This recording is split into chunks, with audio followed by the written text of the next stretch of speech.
Hi friends, welcome to online class.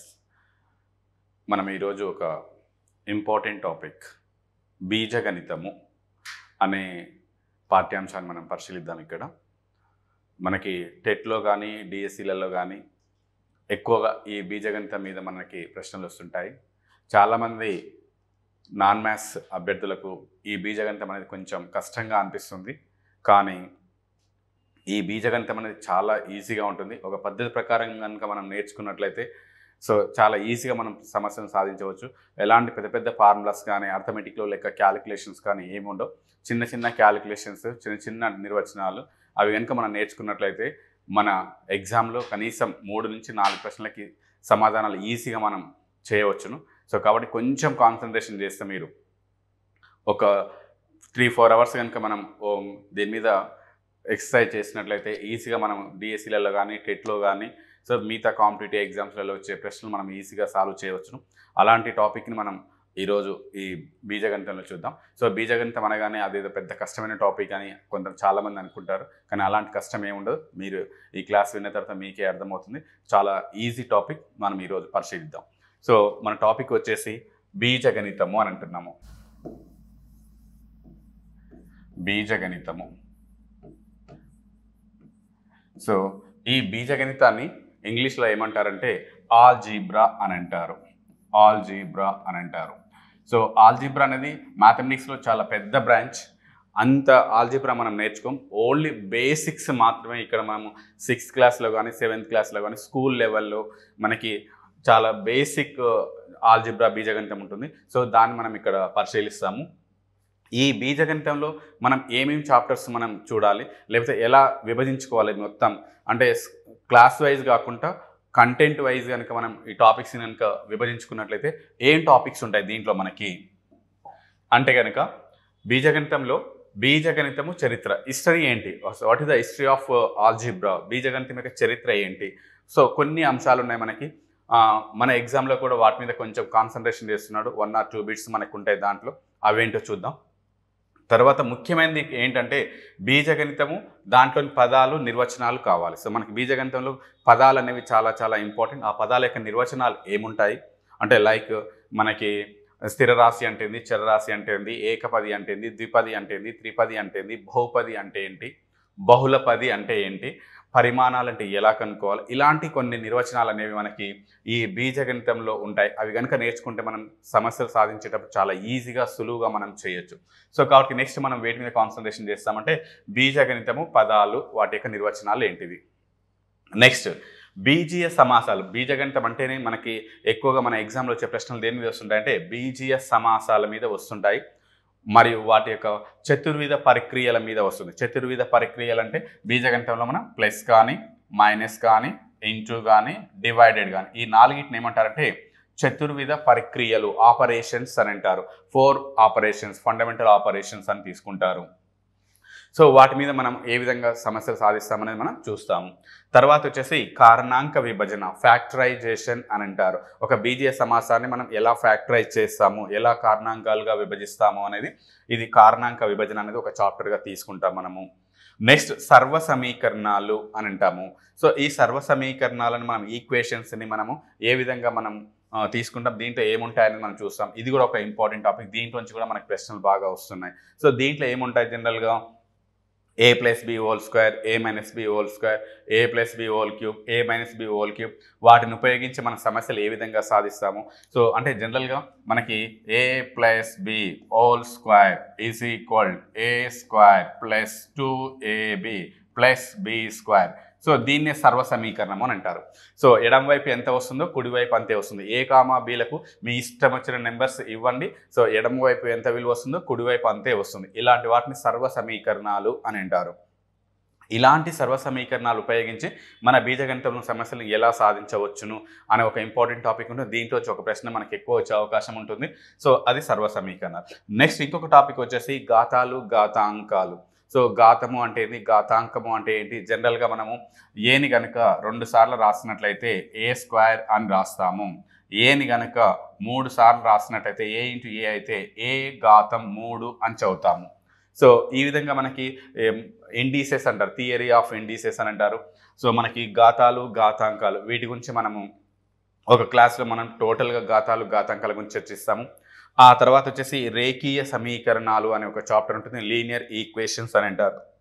ఒక చలరాశిలో రేఖీయ సమీకరణాలు అనే చాప్టర్ ఉంటుంది మనకి. దీంట్లో రెండు చలరాశులలో రేఖీయ సమీకరణాలు అంటే ఒక చలరాశిలో రేఖీయ సమీకరణం అంటే ax + b = 0.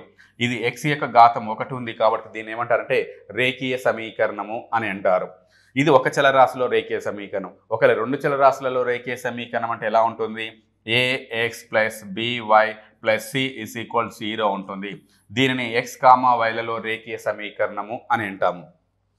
సో ఈ రేఖీయ సమీకరణాల సాధన ఎలా ఉంటుంది అనేది మనం ఒక చాప్టర్గా తీసుకొని రేఖీయ సమీకరణాలు చేస్తాం. ఈ రేఖీయ సమీకరణాలలో కొంచెం 10th క్లాస్ 9th క్లాస్ స్టాండర్డ్కి వెళ్తే సంగత వ్యవస్థ అంటే ఏంటి, అసంగత వ్యవస్థ అంటే ఏంటి, కన్సిస్టెంట్ అంటే ఏంటి, ఇన్కన్సిస్టెంట్ అంటే ఏంటి, ఈ రేఖీయ సమీకరణాలు ఎలా సాధించాలి, వాటి యొక్క సాధన ఏమవుతుంది అనేది మనం ఒక చాప్టర్గా తీసుకుంటాం. ఈ విధంగా మీరు బీజగణితాన్ని మీరు తీసుకున్నట్లయితే క్లాస్ వైజ్ కాకుండా టాపిక్ వైజ్ కనుక తీసుకొని మీరు కంప్లీట్గా ప్రిపేర్ అయినట్లయితే ఈజీగా మనం ఎగ్జామ్లో సక్సెస్ సాధించవచ్చును.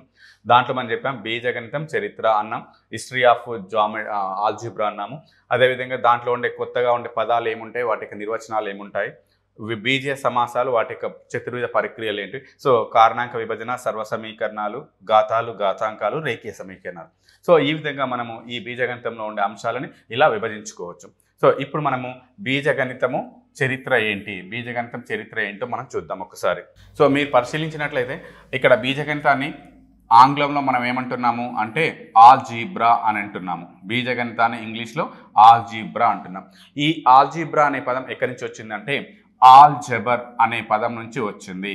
ఆల్జబర్ అనే పదం నుండి ఉత్పన్నమైందిగా తీసుకుంటాము ఈ బీజగణితం అనే పదము. ఈ బీజగణితాన్ని ఇంగ్లీష్లో ఆల్జీబ్రా అంటున్నాం మనం.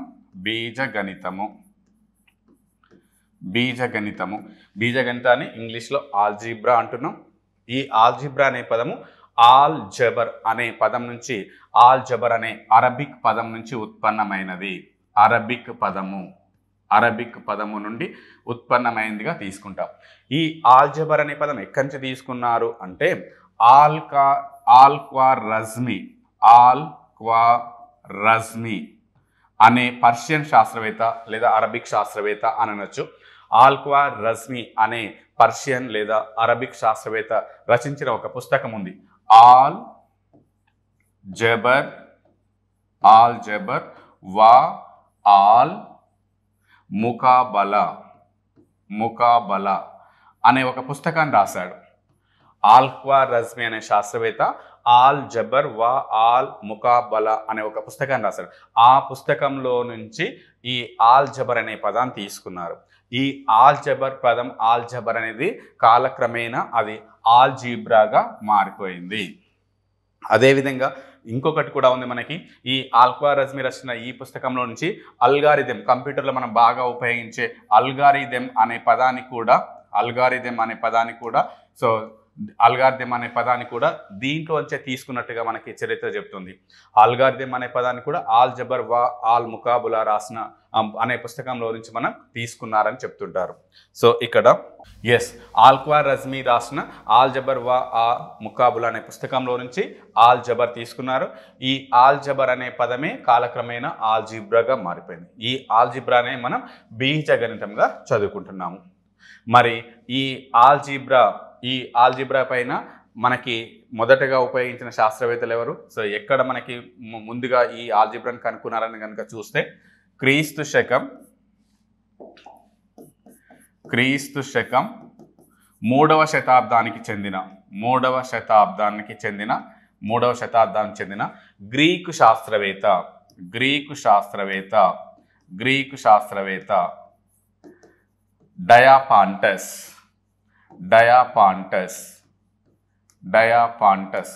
అనే శాస్త్రవేత్త మొదటిసారిగా ఈ బీజగణితాన్ని, పర్టికులర్గా బీజగణితంలో బీజీయ సమాసాలను ఉపయోగించినట్టుగా మనకి చరిత్ర వలన తెలుస్తుంది.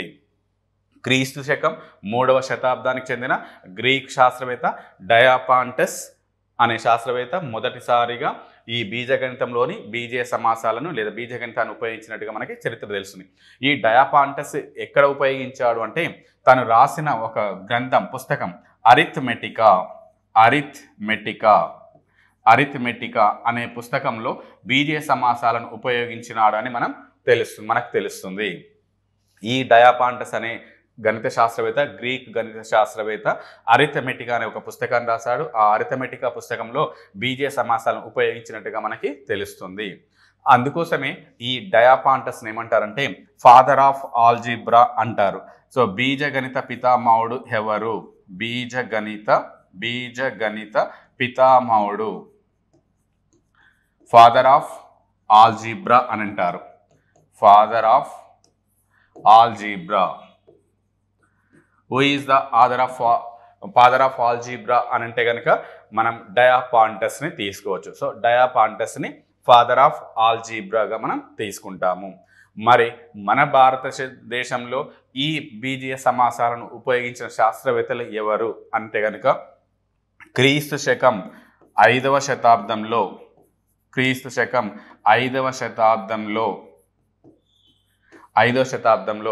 ఆర్యభట్ట అనే శాస్త్రవేత్త, ఆర్యభట్ట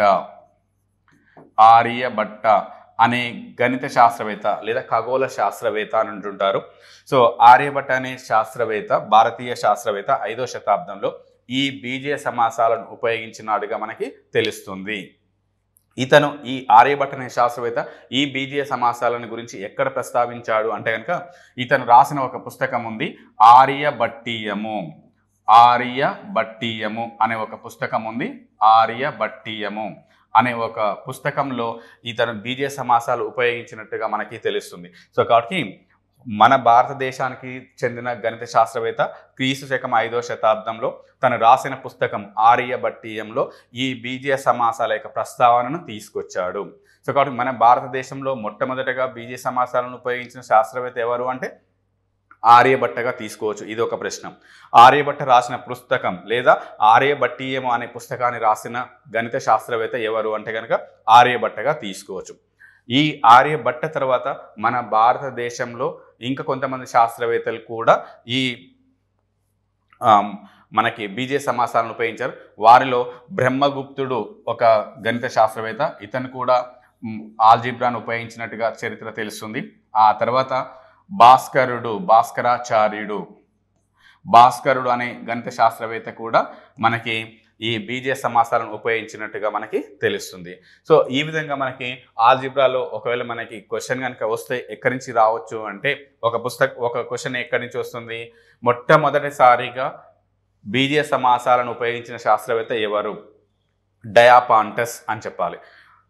అరిథమెటికా అనే పుస్తకాన్ని రాసిన శాస్త్రవేత్త ఎవరు? డయాపాంటస్ అని అడగొచ్చు. సో బీజగణిత పితామహుడు ఎవరు అంటే కనుక మనము డయాపాంటస్ని తీసుకుంటాము. బీజగణిత పితామహుడు ఫాదర్ ఆఫ్ ఆల్జీబ్రా ఎవరు అంటే డయాపాంటస్. సో డయాపాంటస్ని మనము బీజగణిత పితామహుడుగా తీసుకుంటాము. అదే భారతదేశంలో మొట్టమొదటిసారిగా బీజీయ సమాసాలను ఉపయోగించిన లేదా బీజగణితాన్ని ఉపయోగించిన గణిత శాస్త్రవేత్త ఎవరంటే ఆర్యభట్టగా తీసుకోవాలి. జనరల్గా దేశాన్ని కనుక మెన్షన్ చేయకపోతే మొట్టమొదటిసారిగా ఉపయోగించిన శాస్త్రవేత్త డయాపాంటస్ అంటాం. అదే మన ఇండియాలోకి వచ్చేసే భారతదేశంలోకి వస్తే ఆర్యభట్టగా మనం తీసుకుంటాము. ఇదొక ప్రశ్నగా తీసుకోవచ్చు మనం. అదేవిధంగా ఆర్యభట్ట రాసిన పుస్తకం ఏంటిది?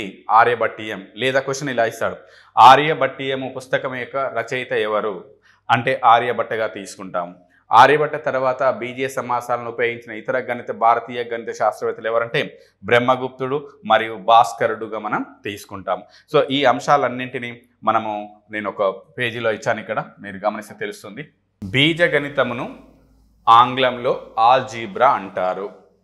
ఆల్జీబ్రా అనే పదము ఆల్జబర్ అనే అరబిక్ పదము నుండి ఉత్పన్నమైనది అని అంటాము. ఆల్జబర్ అనే పదమును ఆల్-ఖ్వారిజ్మీ రచించిన ఆల్జబర్ వా ఆల్ ముకాబలా అనే పుస్తకము నుండి తీసుకోబడినది. క్రీస్తు శకం 3వ శతాబ్దమునకు చెందిన గ్రీక్ శాస్త్రవేత్త డయాపాంటస్ మొట్టమొదటిసారిగా బీజీయ సమాసాలను ఉపయోగించాడు. డయాపాంటస్ రాసిన పుస్తకం ఏంటిదంటే అరిథమెటికా. ఈ అరిథమెటికలోనే బీజీయ సమాసాలను ఉపయోగించినట్టుగా మనకి చరిత్ర తెలుస్తుంది.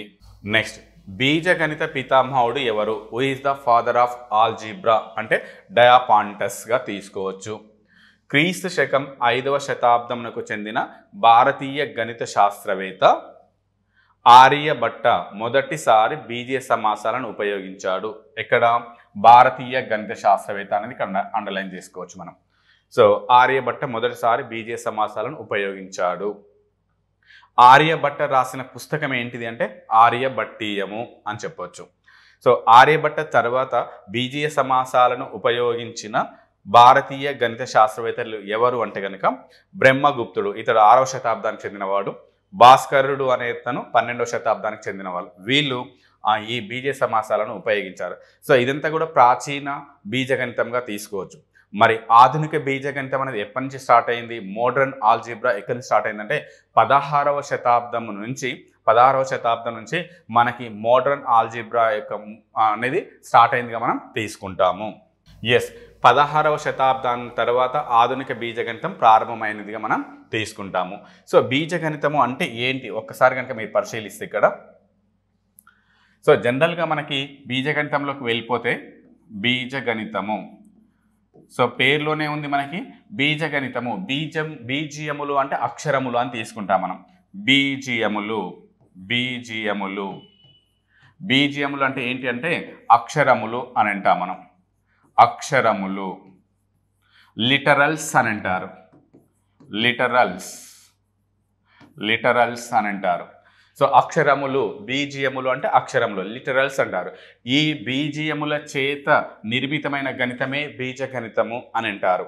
అంటే బీజీయములు అంటే అక్షరాలు. జనరల్గా బీజగణితంలో అక్షరాలను ఎలా చూపిస్తామంటే ఎక్స్, వై, జెడ్ లేదా ఏ, బి, సి అని, లేదా ఎల్, ఎం, ఎన్ అని, పి, క్యూ ఇలా స్మాల్ లెటర్స్ మనం తీసుకుంటాం. వీటిని బీజీయములు, అక్షరములు అంటాం. ఈ బీజీయముల చేత నిర్మితమైన గణితమే బీజగణితము అని అంటాము. లేదంటే సామాన్యీకరించబడిన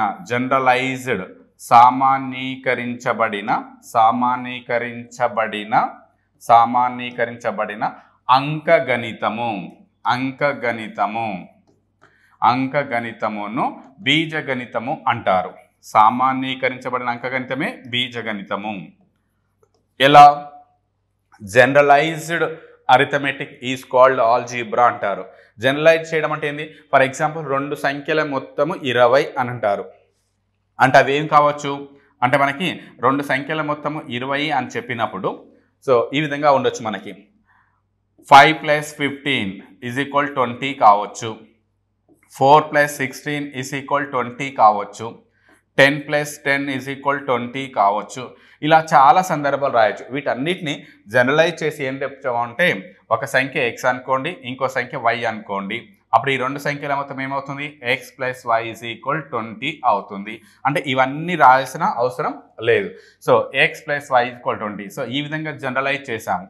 ఈ విధంగా అర్థమెటిక్లో ఉండే అన్నిటిని మనం అక్షర రూపంలో కనుక మార్చినట్లయితే దాన్నే మనం ఏమంటామంటే బీజగణితము అని అంటాము. ఫర్ ఎగ్జాంపుల్, ఒక సంఖ్యని 2 చేత గుణించి దానిలోంచి 5 తీసివేయగా 10 వస్తుంది అంటాడు.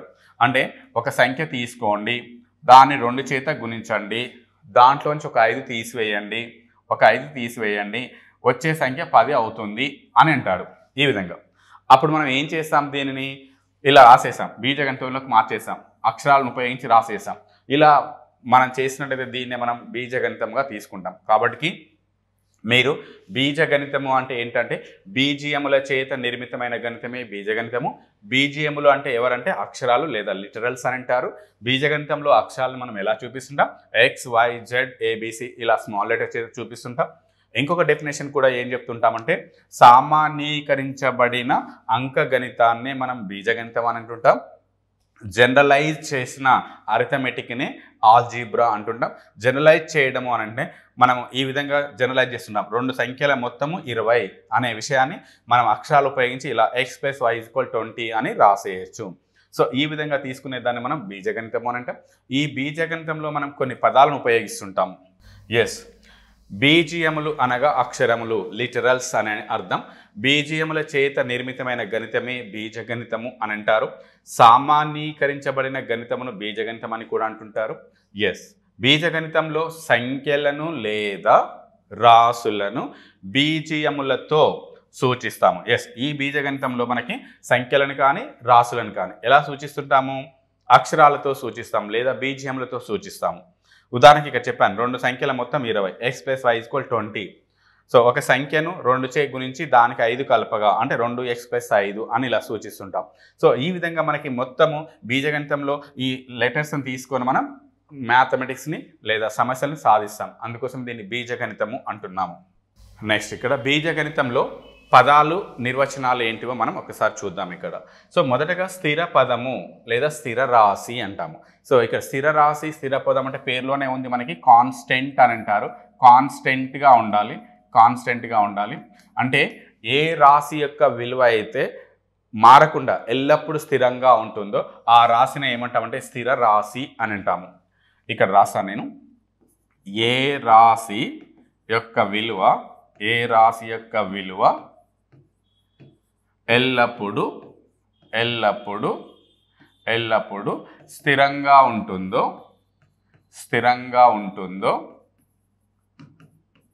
ఉంటుందో ఆ రాశిని స్థిర రాశి అంటారు, కాన్స్టెంట్ అంటారు.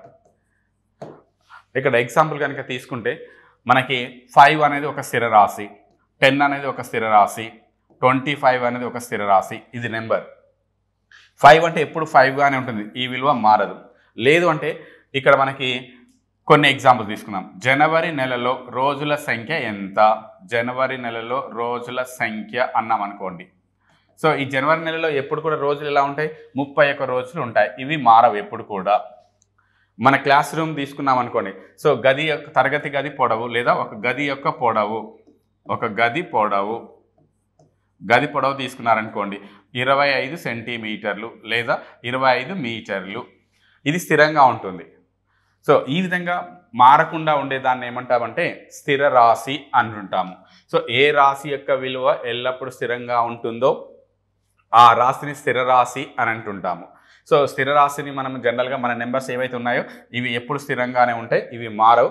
5 అంటే ఎప్పుడు 5, ఆ విలువ మారడానికి అవకాశం లేదు. సో ఆ విధంగా మనం స్థిర రాశి చెప్తాం. మరి దీని తేడా తెలవాలంటే చరరాశికి వెళ్ళాలి మనం. చరరాశి అంటే ఏమని చెప్తాము? సో పేరులోనే ఉంది, చరరాశి వేరియబుల్, మారుతూ ఉంటుంది. ఏ రాశి విలువ అయితే మారుతూ ఉంటుందో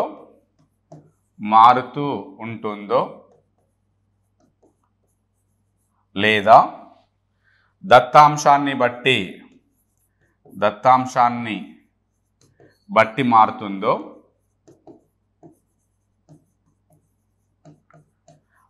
ఆ రాశిని చరరాశి లేదా చలరాశి అని కూడా అంటుంటారు. వేరియబుల్ అని అంటారు. సో ఈ విధంగా మనకి దత్తాంశాన్ని బట్టి లేదా ఏదైనా ఒక సమితిని తీసుకోండి. ఆ సమితిలో మనకి ఏ విలువనైనా తీసుకుంటుందో దాన్ని ఏమంటామంటే చరరాశి అని అంటుంటాము. సో ఈ విధంగా ఈ చలరాశిని ఎలా చూపిస్తామంటే x, y, z ఇలా సూచిస్తూ ఉంటాం. సో చరరాశి అంటే ఏ రాశి విలువ అయితే మనకి దత్తాంశాన్ని బట్టి లేదా ప్రతి సమస్యకు ఒకసారి మారుతూ ఉంటుందో లేదా దత్తాంశాన్ని బట్టి మారుతూ ఉంటుందో ఆ రాశిని చరరాశి లేదా చలరాశి అంటాం. వీటిని మనము x, y, zలతోటి సూచిస్తూ ఉంటాము. x, y, zలతో సూచిస్తాము. ఫర్ ఎగ్జాంపుల్ ఒక వ్యక్తి యొక్క వయసు తీసుకున్నారనుకోండి. ఏ యొక్క వయసు ఏమవుతుంది? ఏ యొక్క వయస్సు అని అన్నారనుకోండి. అప్పుడు మనకి ఏమవుతుంది? ఇప్పుడు ఈ సంవత్సరం 10 years ఉంటుంది, నెక్స్ట్ మారుతూ ఉంటుంది, నెక్స్ట్ ఇయర్కి మారుతుంది లేదా రేపే మారుతుంది. ఆ విధంగా ఒక వ్యక్తి యొక్క వయసు అనేది చరరాశిగా మనం తీసుకుంటాము, ఎందుకంటే ఎప్పుడు మారుతూ ఉంటుంది. స్కూల్ టెక్స్ట్ బుక్లోకి వెళ్తే ఒక మొక్క యొక్క ఎత్తు తీసుకున్నారనుకోండి. ఇది కూడా ఏమవుతుంది? మారుతూ ఉంటుంది. 10 సెంటీమీటర్లు అంటే మొక్క యొక్క ఎత్తు అనేది ఏమవుతుంది, చరరాశి అవుతుంది. ఒక వ్యక్తి యొక్క వయసు ఏమవుతుంది, చరరాశి అవుతుంది. ఈ విధంగా మనకి మారుతూ ఉన్నట్లయితే అలాంటి రాశుల్ని మనం ఏమంటామంటే చరరాశులుగా మనం తీసుకుంటాం. సో ఈ మొత్తం బీజగణితంలో 2 ముఖ్యమైన పదాలు ఏంటివంటే ఒకటి స్థిర రాశి, ఒకటి చరరాశి. Constant and variable. కాన్స్టెంట్ అంటే ఎప్పుడు మారకుండా ఉండే రాశిని మనం కాన్స్టెంట్ స్థిర రాశి అంటాం. సో సందర్భాన్ని బట్టి మనకి వేరు వేరు విలువలు తీసుకునే రాశులను ఏమంటామంటే చరరాశిగా మనం తీసుకుంటాము. Next one. ఎస్, పదము అంటే ఏంటి, సమాసము అంటే ఏంటి? సో పదము అంటే ఎలా నిర్వచిస్తాము? ఇక్కడ మనము ఒక బీజగణితంలో పదం అంటే ఏంటిది అంటే ఒక స్థిర రాశిని లేదా ఒక చరరాశిని లేదా స్థిర కామ చరరాశుల లబ్ధాన్ని లేదా 2 చరరాశుల లబ్ధాన్ని, 2 లేదా అంతకంటే ఎక్కువ, 2 అంతకంటే ఎక్కువ చరరాశుల లబ్ధాన్ని పదము అంటారు.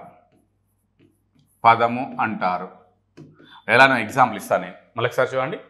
ఒక స్థిర రాశినైనా పదం అనొచ్చు, ఒక చరరాశినైనా పదం అనొచ్చు, లేదంటే స్థిర చరరాశుల లబ్ధాన్ని పదం అనొచ్చు, లేదంటే 2 చరరాశుల యొక్క లబ్ధాన్ని పదం అనొచ్చు, అంతకంటే ఎక్కువ చరరాశుల లబ్ధాన్ని కూడా పదం అనొచ్చు. ఇక్కడ ఎగ్జాంపుల్ కనుక తీసుకుంటే మనకి ఇక్కడ ఎగ్జాంపుల్. సో 2 అనేది ఒక స్థిర రాశి, ఇది ఒక పదం. ఎక్స్ అనేది ఒక చరరాశి, ఇది ఒక పదం. లేదు అంటే ఒక స్థిర రాశి, ఒక చరరాశి, వీటి యొక్క లబ్ధాన్ని కూడా పదం అనొచ్చు. 5 అనేది కూడా ఒక పదం అవుతుంది. లేదంటే ఒక చరరాశి, ఇంకొక చరరాశి, వీటి యొక్క లబ్ధాన్ని కూడా పదము అనొచ్చు. స్థిర రాశి పదం, ఇదొక పదం, ఇదొక పదం, ఇదొక పదం, ఇదొక పదం. ఇలా కాకుండా ఇలా కూడా తీసుకోవచ్చు. x² y³ z⁵ ఇది కూడా ఒక పదము అవుతుంది. దీన్ని బట్టి మనకి ఏమర్థమవుతుందంటే ఏదైనా ఒక పదంలో ప్లస్ కానీ మైనస్ కానీ లేకుండా ఉన్నట్లయితే మనం దాన్ని ఏమని చెప్పొచ్చు అంటే పదము అని చెప్పొచ్చు. దాంట్లో ప్లస్ ఉండొద్దు, మైనస్ ఉండొద్దు.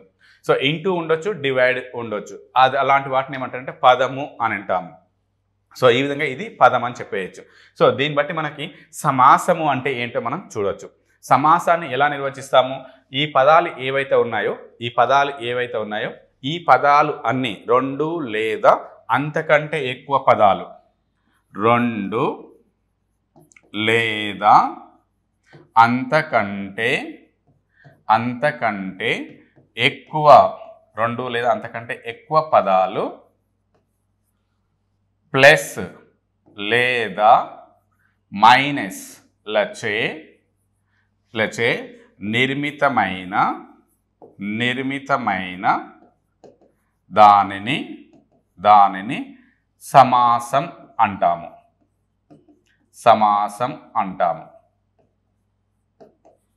ఎస్, 2 లేదా అంతకంటే ఎక్కువ పదాలు ప్లస్ చేత కానీ మైనస్ల చే కానీ నిర్మితమైతే దాన్ని ఏమనొచ్చు మనం సమాసము అని చెప్పొచ్చు.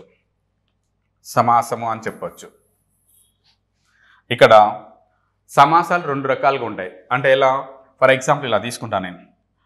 xy plus 2y minus z ఇది ఒక సమాసము అని చెప్పొచ్చు. ఇదొక పదము, ఇదొక పదము, ఇదొక పదము, 3 పదాలు ప్లస్ చేత మైనస్ చేత నిర్మితమైనవి కాబట్టి ఇది ఒక సమాసం అనొచ్చు. ఇలా కాకుండా 2 డివైడెడ్ 3 ప్లస్ 5 మైనస్ 8 ఇంటూ 10 ఇలా ఉందనుకోండి. సో ఇది కూడా, ఇందులో కూడా ప్లస్ మైనస్లు ఉన్నాయి. సో ఈ విధంగా నిర్మితమైతే దీన్ని కూడా మనం ఏమంటామంటే సమాసము అంటాం.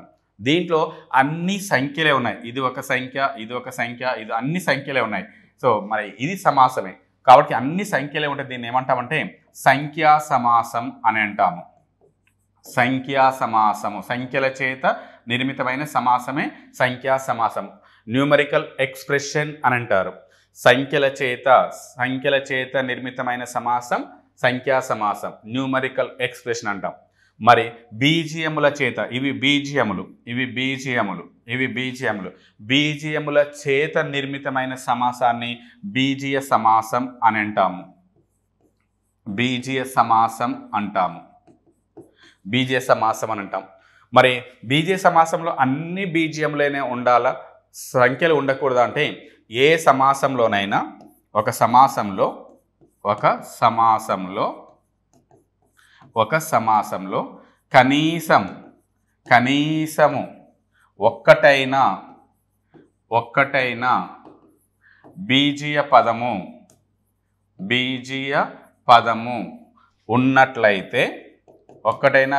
పదము ఉన్నట్లయితే దానిని బీజీయ సమాసం అంటారు.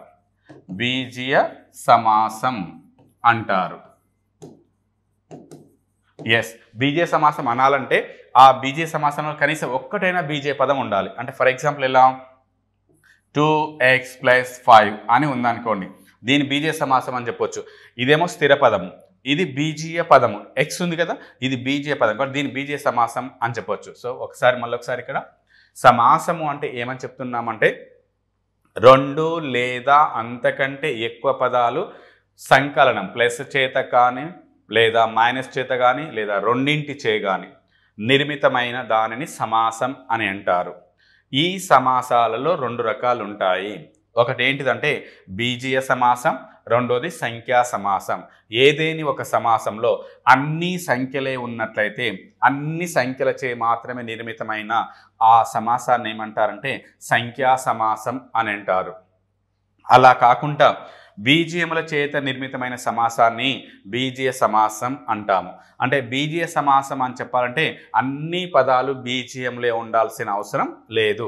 ఏదైనా ఒక సమాసంలో కనీసం ఒక్కటైనా బీజీయ పదం ఉంటే చాలు, ఆ సమాసాన్ని బీజీయ సమాసం అని అంటారు. సో ఈ విధంగా మనకి చిన్నగా మనము బీజగణిత మన దాంట్లోకి వెళ్ళిపోతున్నాం. ఇప్పటివరకు మనకి ఏమొచ్చింది, స్థిర రాశి అంటే ఏందో తెలిసిపోయింది, చరరాశి అంటే ఏందో తెలిసిపోయింది, పదము అని దేనిని అంటారు అనేది కూడా మనం ఇక్కడ తెలుసుకున్నాము. ఆ తర్వాత సమాసము అంటే ఏంటి అనేది కూడా మనం ఇక్కడ తెలుసుకున్నాం. ఈ బీజీయ సమాసాలలో రకాలు ఏముంటాయి అంటే ఒక బీజీయ సమాసంలో దాంట్లోని పదాల సంఖ్యను బట్టి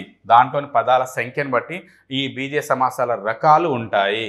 మరొకసారి బీజీయ సమాసంలోని పదాల సంఖ్యను బట్టి, అంటే 2 పదాలు ఉన్నాయా, ఒక పదం ఉందా, 3 పదాలు ఉన్నాయా, అంతకంటే ఎక్కువ పదాలు ఉన్నాయా అనే దానిని బట్టి ఈ బీజీయ సమాసాల యొక్క రకాలను మనం వివరిస్తాము. సో చూద్దాం. ఎస్, ఇక్కడ బీజీయ సమాసాల రకాలు ఏముంటాయో మనం చూద్దాం. బీజీయ సమాసాల రకాలు.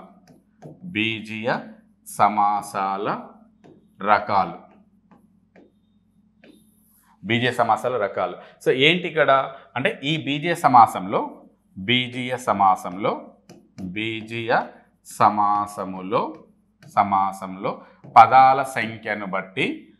పదాల సంఖ్యను బట్టి సమాసాల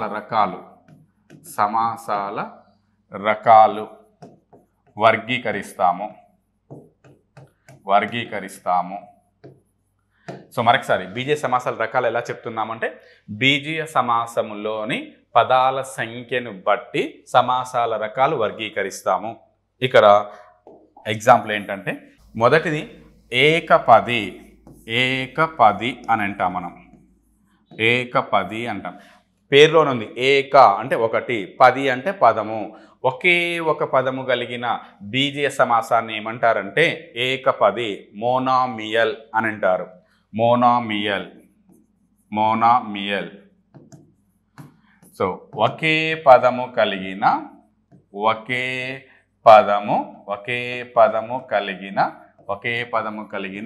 బీజీయ సమాసాన్ని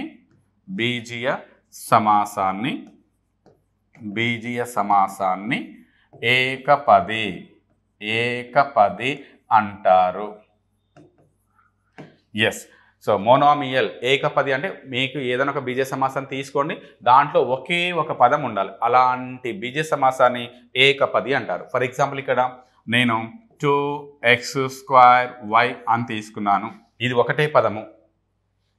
అలా కాకుండా 3 వై స్క్వేర్ జెడ్ పవర్ 10 అని తీసుకున్నాను, ఇది కూడా ఒకటే పదము.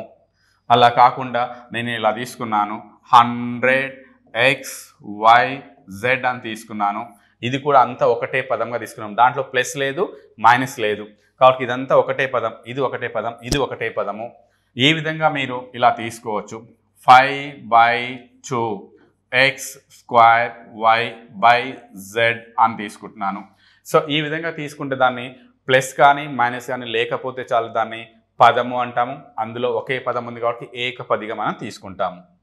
ఇది ఏకపది అంటే. మరి ద్విపది బైనామియల్ అంటే ఎలా చెప్తాము? ద్విపది అని అంటారు. బైనామియల్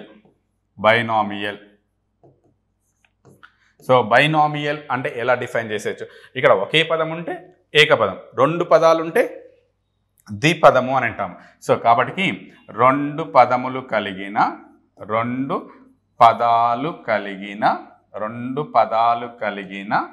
బీజీయ సమాసాన్ని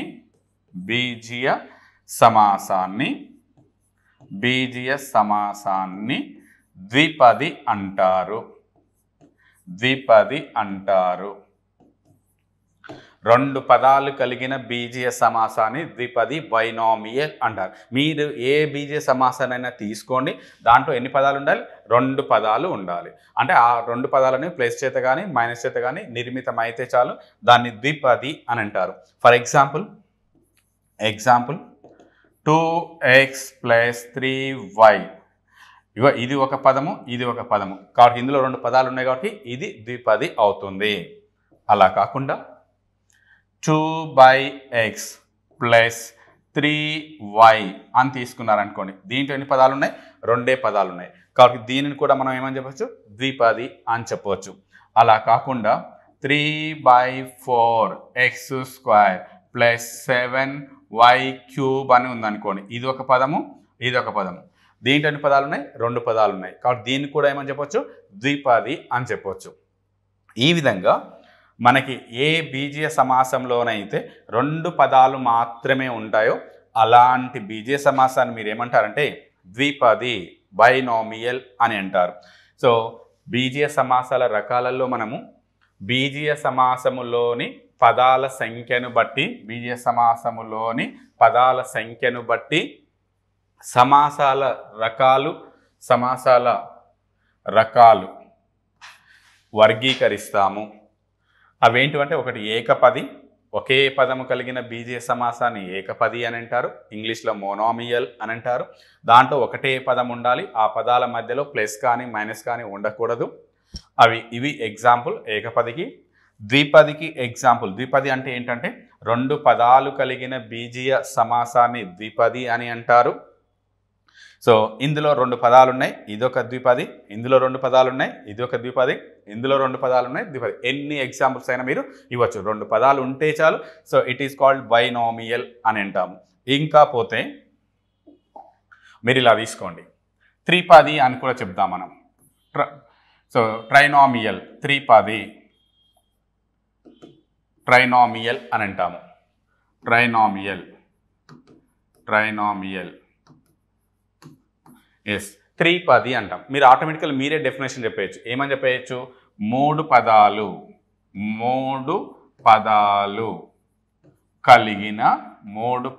కలిగిన బీజీయ సమాసాన్ని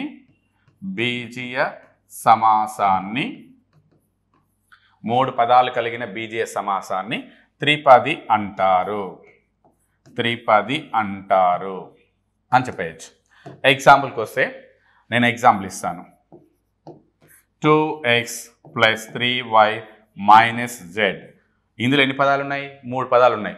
2x అనేది ఒక పదం, 3y అనేది ఒక పదం, z అనేది ఒక పదం. సో మూడు పదాలు ఉన్నాయి కాబట్టి ఇది త్రిపది అని చెప్పేయచ్చు.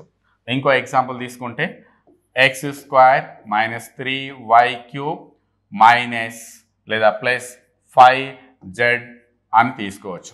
ఇందులో ఎన్ని పదాలు ఉన్నాయి? మూడు పదాలు ఉన్నాయి, కాబట్టి దీనిని కూడా ఏమని చెప్పొచ్చు? త్రిపది అని చెప్పవచ్చు. అలా కాకుండా x + 1/x - 100 అని తీసుకుంటాను. దీంట్లో ఎన్ని పదాలు ఉన్నాయి? మూడు పదాలు ఉన్నాయి. x అనేది ఒక పదం, 1/x అనేది ఒక పదం, 100 అనేది ఒక పదం. సో 100ని కూడా పదం అనేది తీసుకోవాలి, ఎందుకంటే ఒక స్థిర రాశిని కూడా పదం అంటాం కాబట్టి ఇది కూడా ఒక పదం, ఇది ఒక పదం, ఇది ఒక పదం. ఇలా 3 పదాలు ఉన్నాయి కాబట్టి దీనిని ఏమంటామంటే త్రిపది అని అంటాం.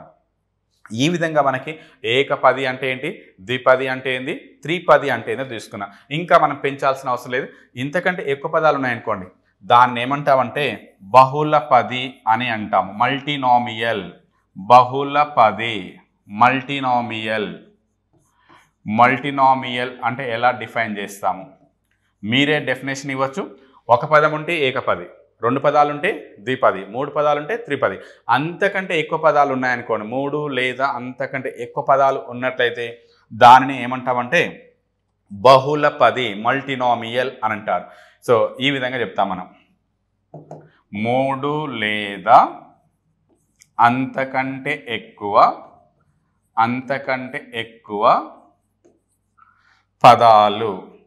పదాలు కలిగిన బీజీయ సమాసాన్ని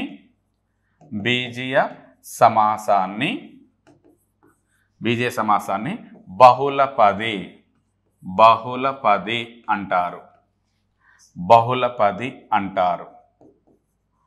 సో ఇక్కడ అందరికీ ఒక డౌట్ వస్తుంది, బహుళపది అన్నారు, మరి బహుపది అంటే ఏంటి, బహుపది అని దేన్ని అంటారు, బహుళపది అని దేన్ని అంటారు? సో ఈ క్లారిటీ చాలా చాలా ఇంపార్టెంట్. దీన్ని ఒక డెఫినేషన్ ఇంకొక రకంగా నేను ఎలా మారుస్తానంటే, బహుళపది అంటే ఇది ఓకే, 3 అంతకంటే ఎక్కువ పదాలు కలిగిన బీజీయ సమాసాన్ని బహుళపది అని అంటారు. ఈ బహుళపదికి ఇంకొక డెఫినేషన్ ఏమని చెప్తామంటే చరరాశుల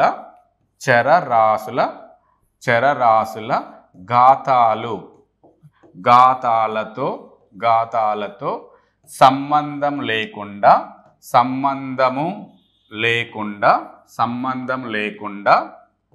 కేవలం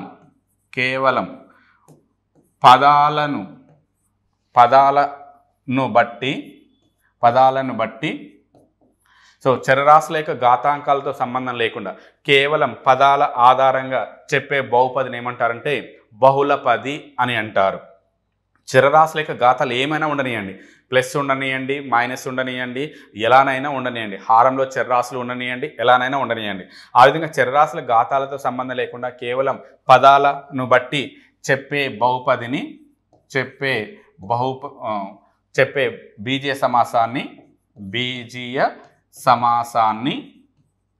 సమాసాన్ని బహుళపది అంటారు.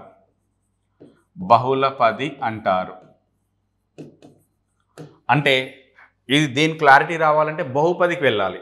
సో అంతకంటే ముందుగా మళ్ళొకసారి చూద్దాం. ఇక్కడ బహుళపది అంటే ఒక నిర్వచనం ఏమని చెప్పవచ్చు, ఏదైనా ఒక బీజీయ సమాసంలో 3 అంతకంటే ఎక్కువ పదాలు ఉంటే దాన్ని మనము బహుళపది అంటాం. ఇక్కడ చరరాశి యొక్క ఘాతంతో సంబంధం లేదు, ఘాతాంకంతో సంబంధం లేదు, అది ప్లస్ ఉంటుందా, మైనస్ ఉంటుందా, రూట్ ఉంటుందా, సర్డ్స్ ఉంటాయా అనేది మనకు సంబంధం లేదు. కేవలం పదాల సంఖ్యను బట్టి మాత్రమే మీరు పదాల చరరాశుల యొక్క ఘాతాలతో సంబంధం లేకుండా కేవలం పదాల సంఖ్యను బట్టి చెప్పే బీజీయ సమాసాన్ని బహుళపది అని అంటారు. మరి ఇంకోటి ఎలా చెప్పొచ్చు చూద్దాం. అదే బహుపది అని చెప్పాల్సి వచ్చింది అనుకోండి, బహుపది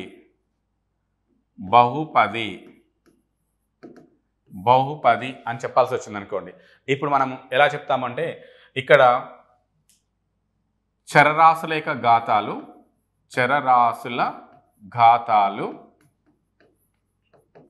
ధన సంఖ్యలు, రుణేతర పూర్ణాంకాలు. చరరాశుల ఘాతాలు రుణేతర పూర్ణాంకాలుగా గల బహుళపదిని బహుపది అంటారు.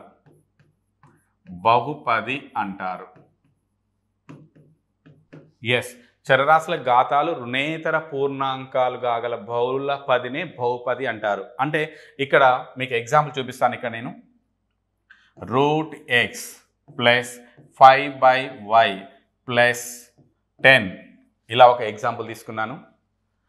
x² + 3x - 100 అని తీసుకున్నాను.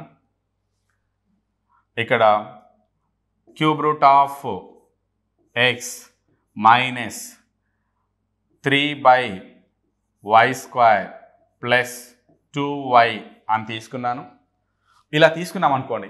ఇప్పుడు దీన్ని నేను ఏమని చెప్పొచ్చు అంటే బహుపది అని చెప్పడానికి వీల్లేదు. దీనిని బహుళపది అని చెప్పొచ్చు.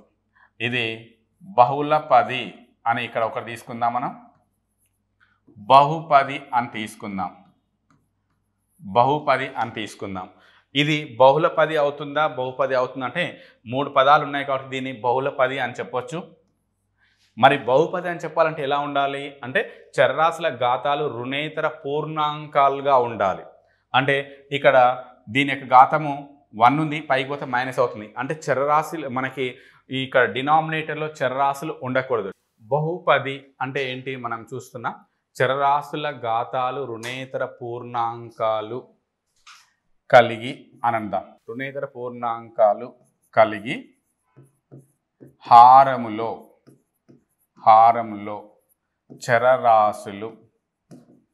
చరరాశులు లేని బహుళపదిని బహుపది అని అంటారు. సో ఇక్కడ మీకు కొన్ని ఎగ్జాంపుల్స్ ఇచ్చాను. √x + 5/y + 10. So x² + 3x - 100. √x - 3/y² + 2y ఇలా ఇచ్చాను కొన్ని. ఇందులో మనకి ఏవి బహుపది ఏవి బహుళపదిలో చూద్దాం. సో బహుళపది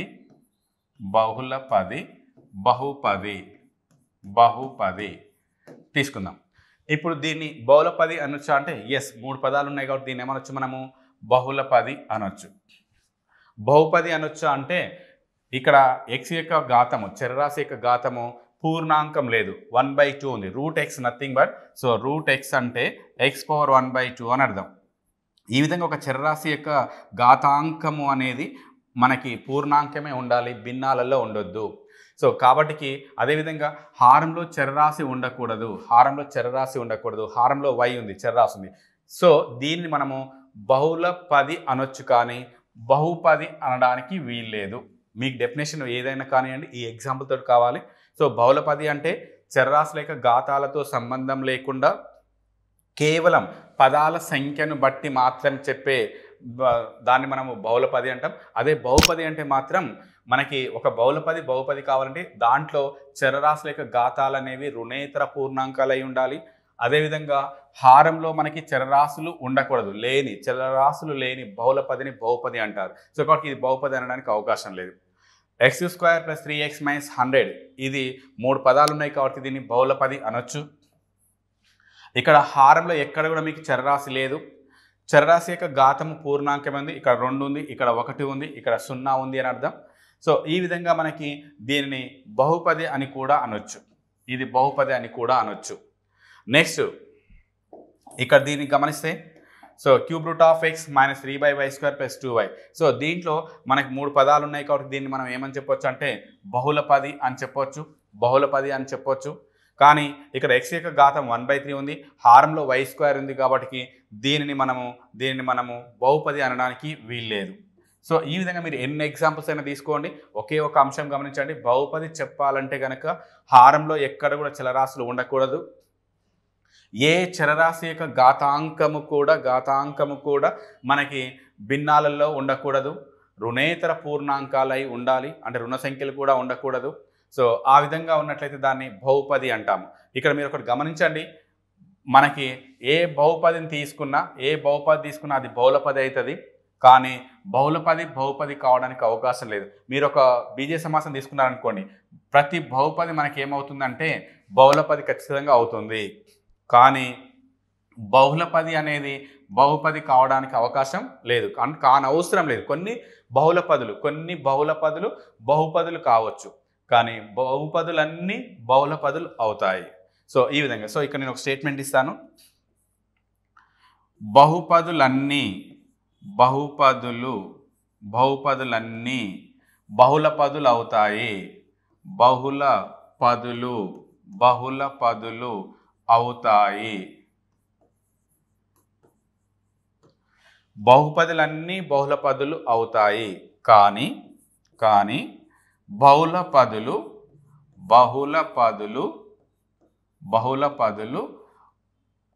బహుపదులు కానవసరం లేదు.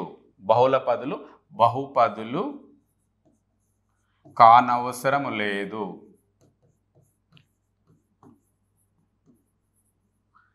ఇంకా మీకు చెప్పాలంటే కొన్ని బహుళ పదులు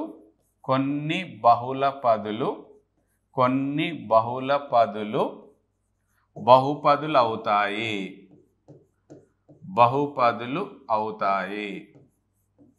సో ఈ విధంగా మీరు చాలామందికి బహుళ పదికి బహుపదికి తేడా తెలియదు. సో ఇక్కడ మీకు క్లారిటీ వస్తుందని నేను అనుకుంటున్నాను. మీరు గమనిస్తే బహుళ పది అంటే 3 లేదా అంతకంటే ఎక్కువ పదాలు కలిగిన బీజేయ సమాసాన్ని బహుళపది అంటారు. లేదంటే చలరాశుల ఘాతాలతో సంబంధం లేకుండా కేవలం పదాల సంఖ్యను బట్టి చెప్పే బీజేయ సమాసాన్ని బహుళపది అని అంటారు. బహుపది అంటే చలరాశుల ఘాతాలు రుణేతర పూర్ణాంకాలు కావాలి. అదేవిధంగా హారంలో చలరాశులు లేని బహుళ పదిని బహుపది అని అంటారు. సో ఇక్కడ బహుపదులన్నీ బహుళ పదులు అవుతాయి. మీరు ఏ బహుపది తీసుకున్నా అది బహుళ పది అవుతుంది. కానీ బహుళ పదులన్నీ బహుపది కానవసరం లేదు. కొన్ని బహుళ పదులు మాత్రం బహుపదులు అవుతాయి అని ఇక్కడ మనం చెప్పాం. సో ఇది డిఫరెన్స్ బిట్వీన్ పాలినామియల్ అండ్ మల్టినామియల్. బహుపది అంటే పాలినామియల్ అని అంటాం మనం. పాలినామియల్ అని అంటారు. అదే మనం బహుళపది అంటే మల్టీనామియల్ అని అంటాం మనం. మల్టీనామియల్గా తీసుకోవచ్చు. సో బహుళపది అంటే ఇక్కడ మల్టీనామియల్గా మనం తీసుకుంటాము. నెక్స్ట్ ఏకపది పరిమాణము అంటే ఏంటి, బహుపది పరిమాణం అంటే దీని మీద మనకి ఎగ్జామ్లో క్వశ్చన్ వచ్చే అవకాశం ఉంటుంది. ఏకపది అంటే మనకు తెలుసు. దానికి పరిమాణము అంటే ఏంటి అంటే ఒక ఏకపదిలో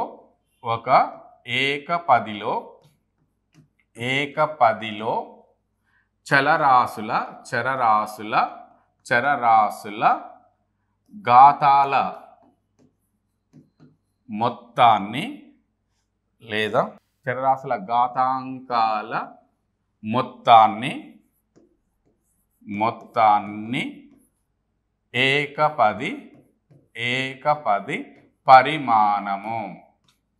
ఏకపది పరిమాణము అంటారు. ఈ విధంగా ఒక ఏకపదిలోని చలరాశుల ఘాతాంకాల మొత్తాన్ని ఏకపది పరిమాణం అంటాం. ఏదైనా ఒక ఏకపది తీసుకోండి, దాంట్లో ఎన్ని చలరాశులు ఉన్నాయో చూడండి, వాటి యొక్క ఘాతాంకాల మొత్తం చూడండి. సో ఆ మొత్తాన్ని ఏకపది పరిమాణము అని అంటారు. ఫర్ ఎగ్జాంపుల్ ఇక్కడ 20x² y z ఉంది అనుకోండి, ఇది ఒక ఏకపది. సో దీని యొక్క పరిమాణం ఏమవుతుంది? సో దీని యొక్క పరిమాణం ఎంత అని చెప్పాలి అంటే దీని పరిమాణం వచ్చేసి ఇదొక చరరాశి, దీని ఘాతాంకం 1, దీని ఘాతాంకం 1. సో పరిమాణం చెప్పాలంటే ఇది స్థిరరాశి కాబట్టి దీనిని తీసుకోవాల్సిన అవసరం లేదు. ఓన్లీ చరరాశుల యొక్క ఘాతాంకాల మొత్తాన్ని మనం తీసుకుంటాం కాబట్టి x ఘాతం 2 ఉంది, 2 ప్లస్ దీని యొక్క ఘాతాంకం 1 ప్లస్ 1 ఈజ్ ఈక్వల్ ఎంత అవుతుందంటే 4 అవుతుందిగా మనం తీసుకుంటాము. అదేవిధంగా ఇంకొకటి తీసుకుందాం మనం. 5x² y⁻6 z⁻10 అని తీసుకున్నాం అనుకోండి. సో దీని యొక్క పరిమాణం ఎంత అవుతుంది? ఈ ఏకపది పరిమాణం ఈజ్ ఈక్వల్స్, సో ఇక్కడ చరరాశి x ఉంది, y ఉంది, z ఉంది. దీని యొక్క ఘాతాంకం 2 plus 6 plus 10 that is equal 2 plus 6 8 plus 10 18. కాబట్టి ఈ ఏకపది యొక్క పరిమాణం ఎంత అవుతుంది అంటే 18 అవుతుంది. ఈ విధంగా మీరు ఏకపదినైనా తీసుకోండి, దాంట్లో చరరాశులు తీసుకోండి, ఆ చరరాశుల యొక్క ఘాతాంకాల మొత్తాన్ని కూడండి, దానినే మనము ఏకపది పరిమాణము అని అంటారు. మీ క్వశ్చన్ ఎలా వస్తుంది? మీకు ఇలాంటి కొన్ని ఏకపదులు ఇచ్చేసి ఆ ఏకపది యొక్క పరిమాణం ఎంత అని అడుగుతుంటాడు. అప్పుడు మనము ఆ చరరాశుల యొక్క ఘాతాంకాల మొత్తాన్ని కూడి అదే పరిమాణంగా మనం తీసుకోవచ్చు. మరి బహుపది యొక్క పరిమాణాన్ని ఎలా చెప్తాము? బహుపది అంటే చాలా పదాలు ఉంటాయి. మరి ఆ చాలా పదాలు ఉంటే వాటికి అనేక పరిమాణాలు ఉంటాయి. అలాంటప్పుడు దాని యొక్క పరిమాణం ఎలా చెప్పాలి అంటే మనము ఒక బహుపదిలో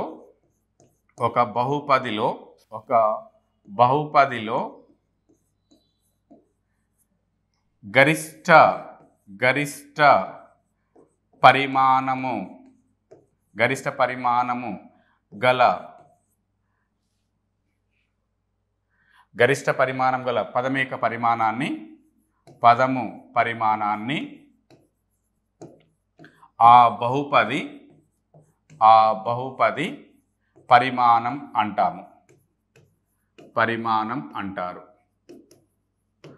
సో ఒక బహుపది తీసుకోండి, ఆ బహుపదిలో గరిష్ట పరిమాణం గల పదం ఏది ఉందో చూడండి, ఆ పదం యొక్క పరిమాణమే ఆ బహుపది యొక్క పరిమాణంగా తీసుకుంటాము. అంటే ఇక్కడ ఎగ్జాంపుల్ తీసుకుందాం మనం. ఉదాహరణకి ఇక్కడ మనకి 2x² + 5x² y + 10x³ y² z + 100 అని ఉందనుకోండి. ఇది ఒక బహుపది. ఈ బహుపది యొక్క పరిమాణం ఎంత అంటే ఇక్కడ 1 2 3 4 పదాలు ఉన్నాయి. ఈ 4 పదాల యొక్క పరిమాణం తీసుకోండి.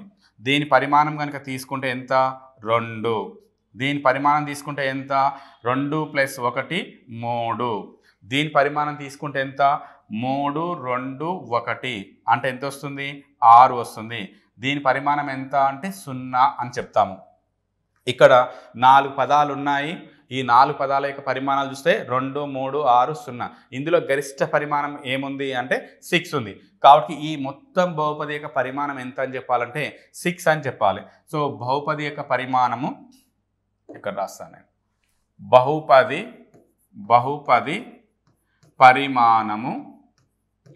బహుపది పరిమాణము 6 అని చెప్పాలి. అలా కాకుండా ఇంకొక ఎగ్జాంపుల్ తీసుకుందాం. ఫర్ ఎగ్జాంపుల్ 10x⁵ -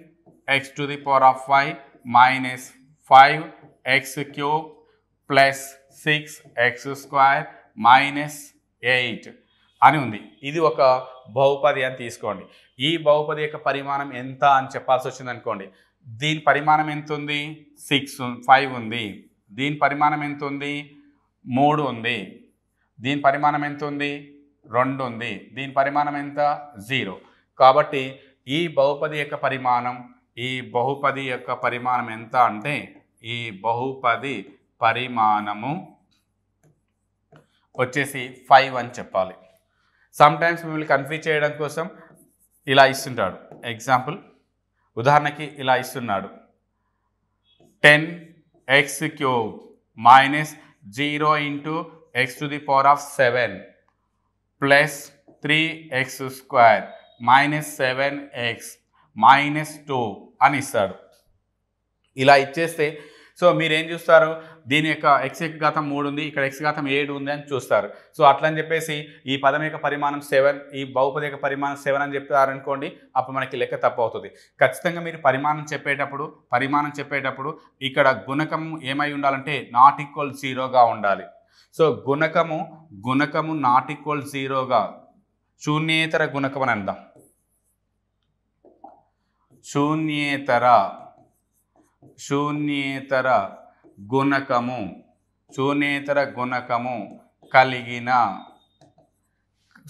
గుణకము కలిగిన గరిష్ట పరిమాణ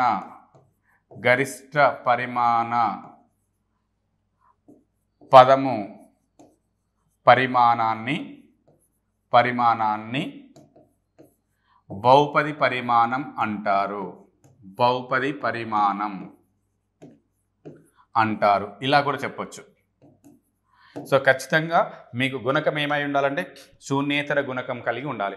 అలాంటి శూన్యేతర గుణకం కలిగిన గరిష్ట పదము పరిమాణాన్ని బహుపది పరిమాణంగా తీసుకుంటాం. ఇక్కడ మరి ఏముంది మనకి? ఇక్కడ పరిమాణం 3 ఉంది, ఇక్కడ పరిమాణం 2 ఉంది, ఇక్కడ 1 ఉంది, ఇక్కడ 0 ఉంది. అంటే ఇక్కడ ఏం లేదు అంటే x⁴0 అని అర్థం.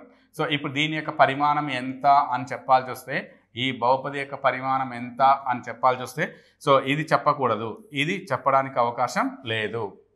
ఎందుకంటే గుణకం 0 ఉంది కాబట్టి హైయెస్ట్ ఎంత ఉంది? 3 ఉంది. x⁻³ 3 ఉంది కాబట్టి ఈ పదం యొక్క పరిమాణం, బహుపది యొక్క పరిమాణం 3 అని చెప్పాలి.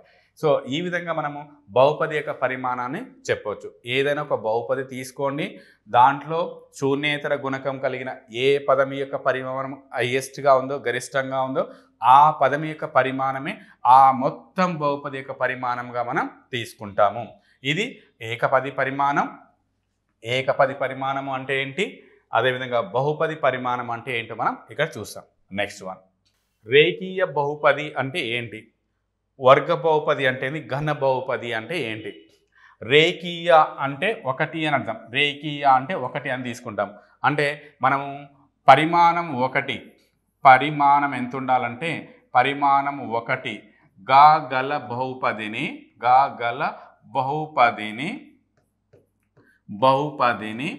రేఖీయ బహుపది అంటారు. Linear polynomial.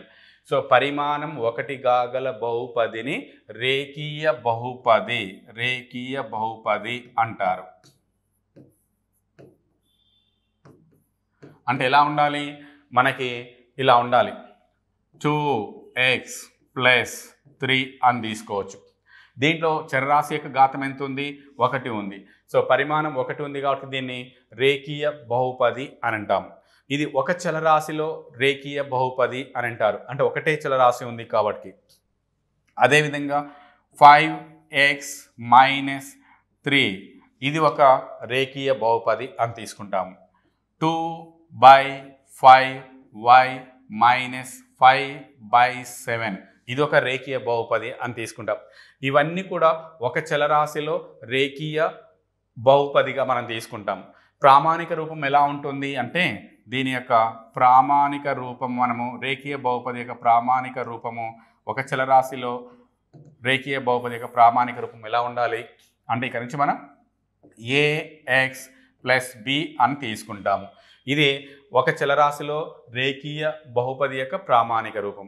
అలా కాకుండా రెండు చలరాశులలో రేఖీయ బహుపది కావాలనుకోండి. అప్పుడు ఎలా ఉంటుంది మనకి? 2 లేదంటే ఇలా అంటాం. x, yలలో రేఖీయ బహుపది చెప్పాల్సి వచ్చింది అనుకోండి. రేఖీయ బహుపది అంటే ఎలా ఉంటుంది మనకి అంటే 2x + 3y - 6 ఇది x యొక్క పరిమాణం 1, y యొక్క పరిమాణం కూడా 1 కాబట్టి ఇది x, yలలో రేఖీయ బహుపదిగా మనం తీసుకుంటాము. దీని యొక్క ప్రామాణిక రూపం ఎలా ఉంటుంది? ax + by + c అంటాం. ఇది రేఖీయ బహుపది. ఇది దీని యొక్క ప్రామాణిక రూపం. రెండు చలరాశులలో తీసుకుంటే ఇలా తీసుకోవాలి. ప్రామాణిక రూపము అని అంటాం మనం. రెండు చలరాశులలో x, yలలో రేఖీయ బహుపది అంటే ax + by + c అని తీసుకుంటాం. అలా మూడు చలరాశులు కూడా చెప్పొచ్చు. ax + by + cz అని కూడా తీసుకుంటాం. ఇది రేఖీయ బహుపది. మరి వర్గ బహుపది అంటే ఎలా ఉంటుంది? వర్గ బహుపది క్వాడ్రాటిక్ పాలినామియల్ అని అంటారు. క్వాడ్రాటిక్ పాలినామియల్ వర్గ బహుపది అంటే ఎలా చెప్పాలి? రెండవ పరిమాణ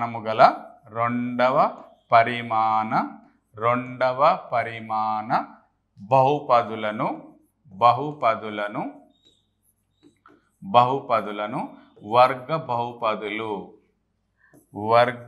బహుపదులు అంటారు.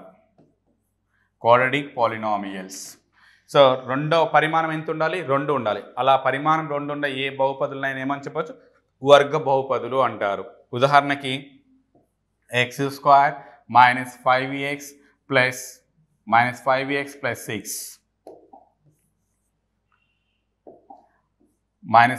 + 6 దీని యొక్క పరిమాణం ఎంత ఉంది? 2 ఉంది.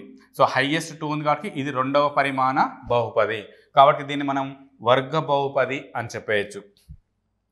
0 × x² - 6x + 5 ఇది వర్గ బహుపది అవుతుంది అంటే వర్గ బహుపది కాదు. ఎందుకంటే దీని యొక్క పరిమాణం 2 కాదు. ఇక్కడ గుణకం 0 ఉంది కాబట్టి ఇది వర్గ బహుపది కాదు. ఇది కేవలం -6x + 5కే సమానం అవుతుంది.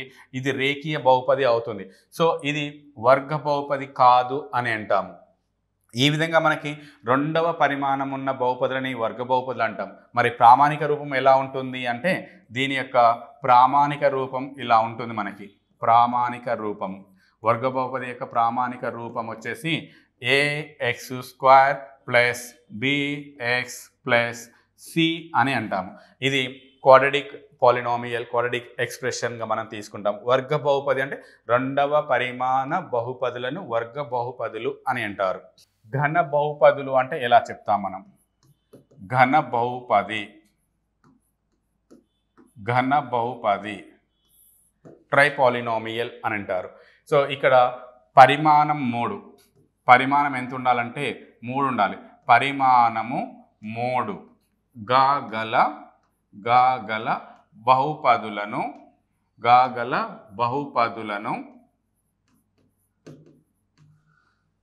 ఘన బహుపదులు అని అంటారు. ఘన బహుపదులు అంటారు. సో పరిమాణము 3 ఉండే బహుపదులని మనము ఘన బహుపదులుగా తీసుకోవచ్చు. ఉదాహరణకు వచ్చేసి ఉదాహరణని మనం ఏమని తీసుకుంటామంటే ఇక్కడ x³ - 3x² + 2x + 6. సో ఇది ఒక బహుపది. ఈ బహుపదిలో దీనికి పరిమాణం ఎంత ఉంది అంటే 3 ఉంది. కాబట్టి దీన్ని ఘన బహుపది అని చెప్పేయచ్చు. ఇంకొక ఎగ్జాంపుల్ తీసుకుంటే x³ - 27. ఇది ఒక బహుపది. దీని యొక్క పరిమాణం ఎంత ఉంది? 3 ఉంది. సో దీనిని కూడా ఘన బహుపది అని తీసుకోవచ్చు. దీని యొక్క ప్రామాణిక రూపం ఎలా ఉంటుంది? దీని ప్రామాణిక రూపం వచ్చేసి ఇలా ఉంటుంది. ax³ + bx² + cx + d ఈ రూపంలో ఉండాలి. సో దీనిని ఘన బహుపది యొక్క ప్రామాణిక రూపము అని అంటాం. నెక్స్ట్ వచ్చేసి శూన్య బహుపది అంటే ఎలా నిర్వచిస్తారు? శూన్య బహుపది జీరో పాలినామియల్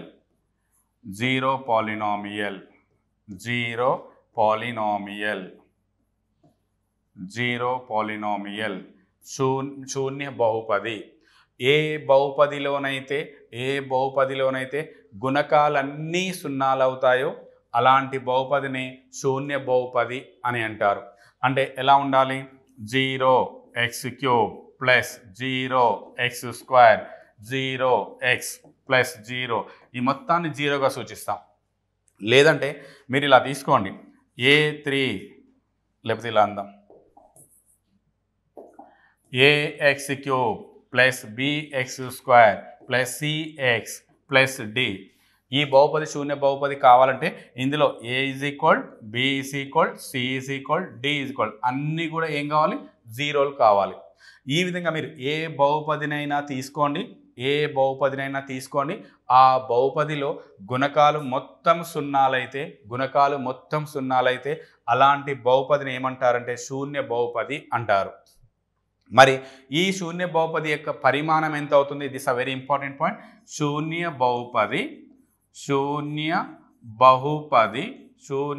బహుపది పరిమాణం ఎంత? This a most important one. ఇందులో ఏ గుణకం కూడా ≠ 0గా లేదు. ఒక్క గుణకం కూడా శూన్యేతర సంఖ్య లేదు. మరి శూన్యేతర సంఖ్య ఉండి దాని యొక్క గరిష్ట ఘాతం ఉంటే దాని పరిమాణం చెప్పాలి. మరి ఇక్కడ ఒక్క శూన్యేతర సంఖ్య కూడా లేదు కదా. కాబట్టి ఈ శూన్య బహుపది యొక్క పరిమాణం చెప్పలేము, ఇన్ఫినిటీ నిర్వచించలేము అని అంటాం మనం. నిర్వచించలేము లేదా ఇన్ఫినిటీ అని అంటాము. సో చెప్పలేము అని అంటాము. సో శూన్య బహుపది యొక్క పరిమాణాన్ని నిర్వచించలేము, 0 అని చెప్పకూడదు. కొంతమంది శూన్య బహుపది యొక్క పరిమాణం ఎంత అంటే ఫస్ట్ ఆప్షన్ 0 అని ఉంటుంది, అది పెట్టేసే అవకాశం ఉంటుంది. శూన్య బహుపది యొక్క పరిమాణం 0 కాదు, దాని యొక్క పరిమాణాన్ని నిర్వచించలేము అని అంటాము. అలా కాకుండా స్థిర బహుపది అంటే ఏంటి? స్థిర బహుపది కాన్స్టెంట్ పాలినామియల్ స్థిర బహుపది. సో ఎలాంటి బహుపదిని స్థిర బహుపది అనాలంటే ఒకే ఒక స్థిర సంఖ్యను మాత్రమే కలిగి ఉన్న బహుపదిని ఏమంటారంటే స్థిర బహుపది అని అంటారు. ఫర్ ఎగ్జాంపుల్ ఇక్కడ మనకి ఇక్కడ ఒకే ఒక స్థిర పదము కలిగిన బహుపదిని స్థిర బహుపది అంటారు. అంటే ఒక బహుపదిలో ఒకే ఒక సంఖ్య ఉండాలి, ఒకే ఒక పదం ఉండాలి, ఆ పదం కూడా స్థిర పదం అయి ఉండాలి. అలాంటి బహుపదిని మనం ఏమంటామంటే స్థిర బహుపదిగా మనం తీసుకుంటాము. ఫర్ ఎగ్జాంపుల్ ఇక్కడ 5 అని ఉంది. సో ఇది స్థిర బహుపది అవుతుంది. 2021 ఉంది, ఒకే ఒక పదం ఉంది, 2021 ఇది ఒక బహుపది స్థిర బహుపది అవుతుంది. సో ఈ విధంగా ఒకే ఒక స్థిర పదం కలిగిన బహుపదిని స్థిర బహుపది అంటారు. స్థిర బహుపది యొక్క పరిమాణం ఎంత అన్నది ఇక్కడ ఇంపార్టెంట్.